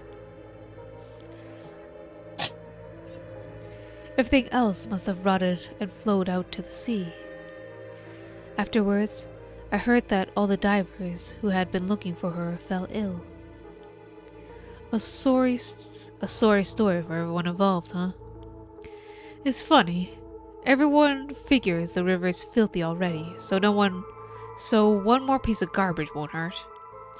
But every little bit makes it worse. It's a vicious cycle. I know I wouldn't want to go rooting around down there myself. That's right. which is why the riverbed is the last place anybody would go looking. Or so was the killer's thinking, I suppose. The times were changing quickly back then. Things were confusing. Everyone seemed to be in a hurry. Young people were moving to Tokyo in droves. Some even ran away from home to make it big in the city. To make it in the big city. And they made easy targets for bad people.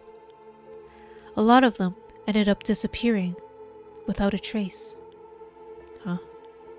You see, back then, if you chopped a body up into tiny pieces and threw it in the river, it would rot quickly and discreetly and sink to the bottom, never to be seen again. Are you saying what I think you're saying? They arrested him shortly after, Fumichika Nejima, the man who killed my classmate and cut her into pieces. He was so methodical about it, it couldn't have been his first crime. The people began to wonder how many other girls he'd murdered the same way. The police never found any evidence of other murderers in the end. But the river knows the truth. How many corpses has it swallowed up over the years, I wonder? That same thought spread through everyone's mind, and they started avoiding this area. So really, this river has been rank with corruption for decades now. Or at least, that's how it seems to be. Well, wasn't that interesting? Well, I can see why you don't have any good memories of this river. With all the darkness lurking beneath the surface, there's no reason that you would. Still, if I may, ma'am, I'm surprised you know so much about the Nejima murders. But how could I not? After all, I was the one who found the hand. What? The police actually wrote me a thank you letter. They said it was only thanks to me that they managed to bring Nejima to justice. That was the only time my father ever said he was proud of me. Huh. I guess it just wasn't the killer's day. Sometimes I wonder if he resents me for it.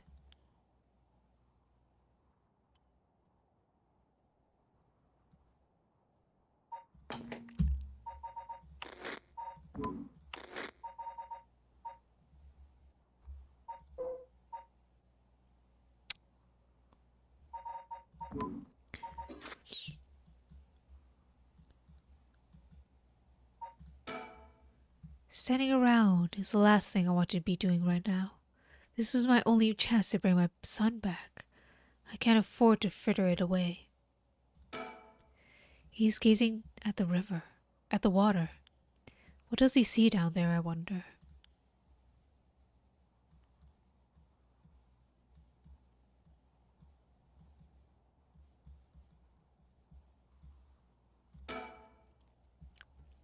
The Sumida River. I have nothing but awful memories of it.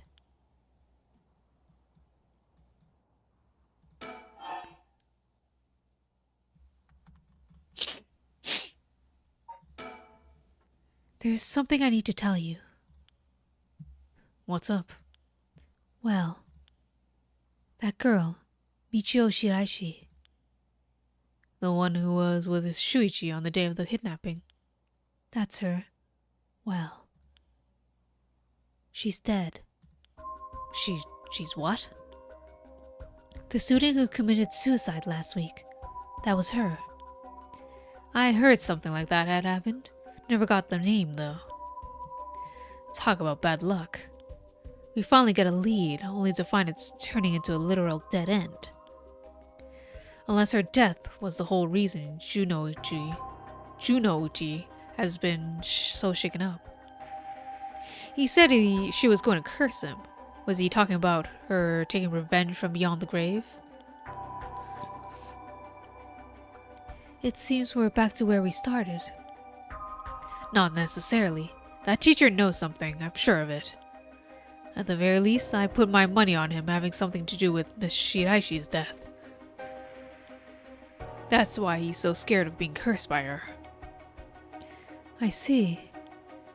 And also, something tells me he knows more about your son's kidnapping. Huh? In any case, I think I've got a good idea of what he's hiding. Call it a hunch. A hunch? Well, more of a theory. Care to take a guess?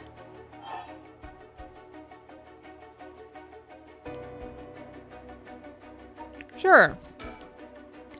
I can't say for certain, but... Oh gosh.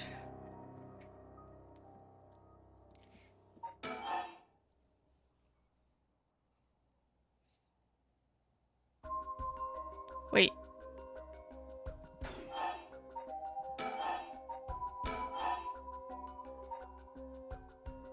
Oh, okay. Michio Shiraishi silenced Mr. Jonoichi with blackmail. What if Michio Shiraishi silenced Mr. Jonoichi with blackmail? What do you think? I think they... Interesting. That's what he claimed was going on, but I wonder about that. That might be a little far-fetched. I see. I'm sorry if I disappointed you. I'm not really cut out to play detective. Oh, it's with suicide, that's right. Oh, damn it. Well, no point in dwelling in speculation. The truth will be out in time. Right now, I think we have another chat with Mr. Jonoichi. Damn it. I messed up.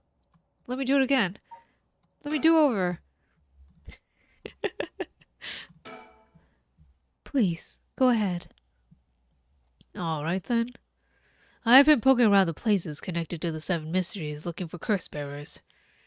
And I think I found a few candidates. First, a tall man I ran into in Kinsho Bodhi Park. I asked him for directions, trying to probe him a little, but he turned the questions right back round to me. And he was out of there the second he figured I wasn't what he was looking for.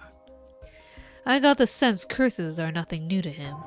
I'm about 40% sure he's a curse bearer. Then there's this middle-aged guy I saw at South Warigesui Street. There's no question about this one. He had one of the cursed stones in his hand.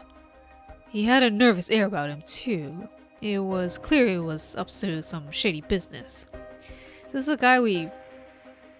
Is that the guy with the lantern one? That was super easy to kill as long as we have a light. Gathering soldier eggs, I bet. He'd make a good target. Oh, a two pair. Next up is a pair. A young man and woman I saw around Ryogoku Bridge. This time, the man came up to me and asked me flat out if I was a curse bearer. I told him I didn't know what he was talking about, and he backpedaled a little, then left. Looks like they look around here often. Looking for kindred spirits would be my guess.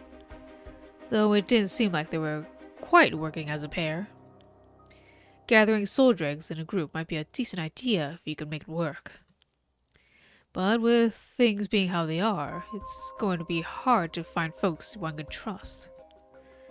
They've got brass, though. I don't know what their deal is, but I'd like to find out.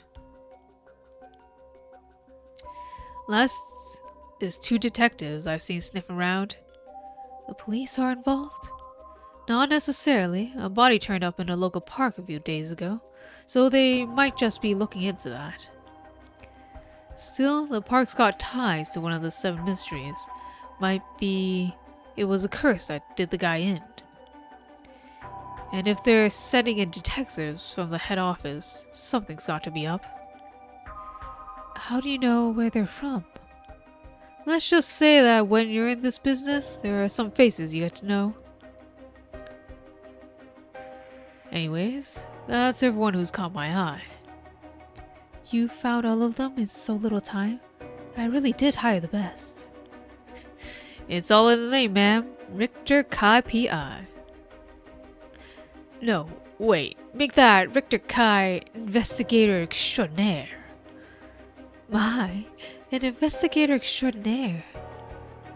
Is that why you dress like that without drawing attention to yourself? You bet. An investigator extraordinaire can blend in like a chameleon in any outfit.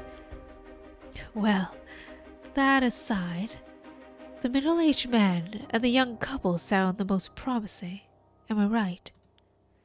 Whichever we pick, it's still too early to make a move. It seems like the curse bearers are less involved with each other than we thought. Plus, there's still others we don't know about. I say we hang fire and see how things play out. Once more bodies start showing up, that'll get the pot nice and hot. Good evening, Ikaru. And once it's boiling, our chance will come.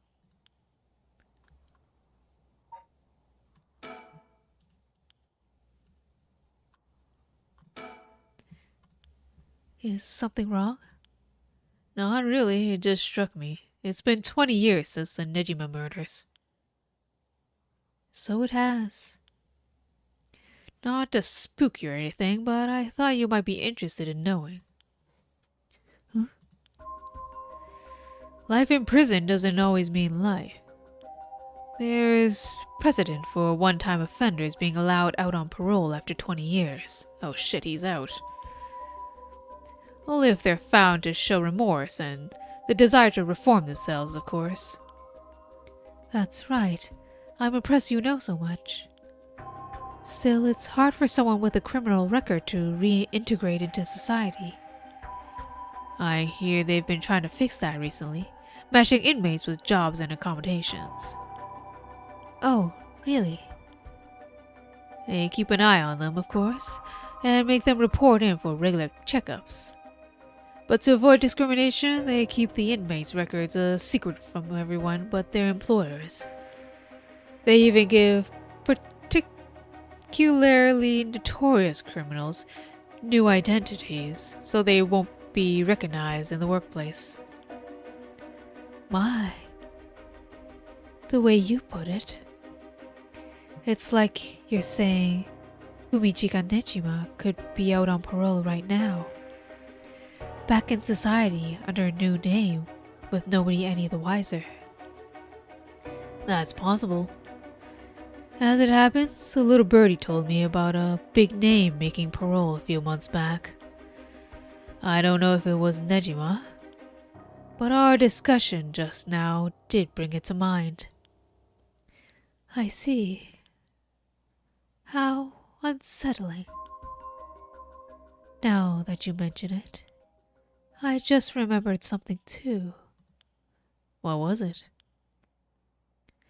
I was passing Komakata High School a little while ago when I saw someone. A janitor, I think, and I could have sworn he reminded me of Fumichika Nejima. Oh? He looked a little different after 20 years. Much thinner than I remembered, too. I told myself I was just seeing things. But perhaps it was him after all.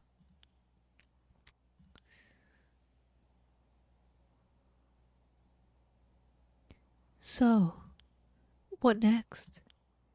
The big question is now what the rest of the curse bearers are up to. Luckily, the Sumida River is a good distance from any of the 7 mysteries. It's likely the other curse bearers will come all the way here. Sorry, it's unlikely the other curse bearers will come all the way here. I can finally have a moment to think. I see. All right. Suspend? You cannot currently progress any further.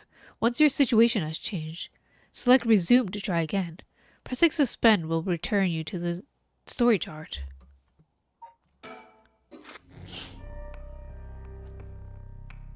Oh gosh, I think that's a good place to end for today.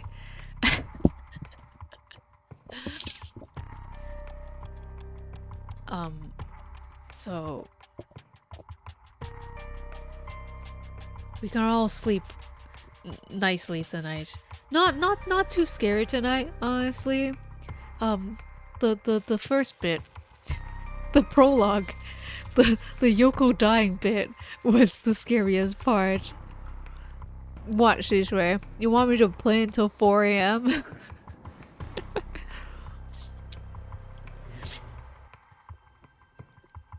I think I can continue more tomorrow. It'll be like around the same time, maybe. You know, a bit of a later night streams when we're streaming horror. About 10 Eastern. Oh, Ikigai. Will you be joining us tomorrow? Didi said yes. 4 a.m.? Oh, I can't. Because my back hurts. That's the excuse I'm using. Although playing video games has nothing to do with my back. Anyways, let's continue this tomorrow, okay? Yeah! Oh, I'm glad you like listening. You can re-experience the game vicariously through me. Once again, probably 10 Eastern tomorrow, 10 p.m. You know, the sun goes down, it's spooky time. Thanks for the 5 minutes I was here. Maybe I'll catch you next time, Ikaru. And you can always watch the VOD. There was one jump scare this stream.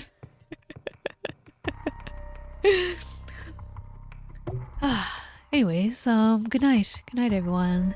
Good night, Sishe. Good night, Iki. Good night, Ikaru. Have a good night, everyone. I hope everybody dreams of... what should you dream of? Clear waters, okay? No dead bodies. How about that? It is always nice having a fan of the game that I'm playing. What's the union? Good night.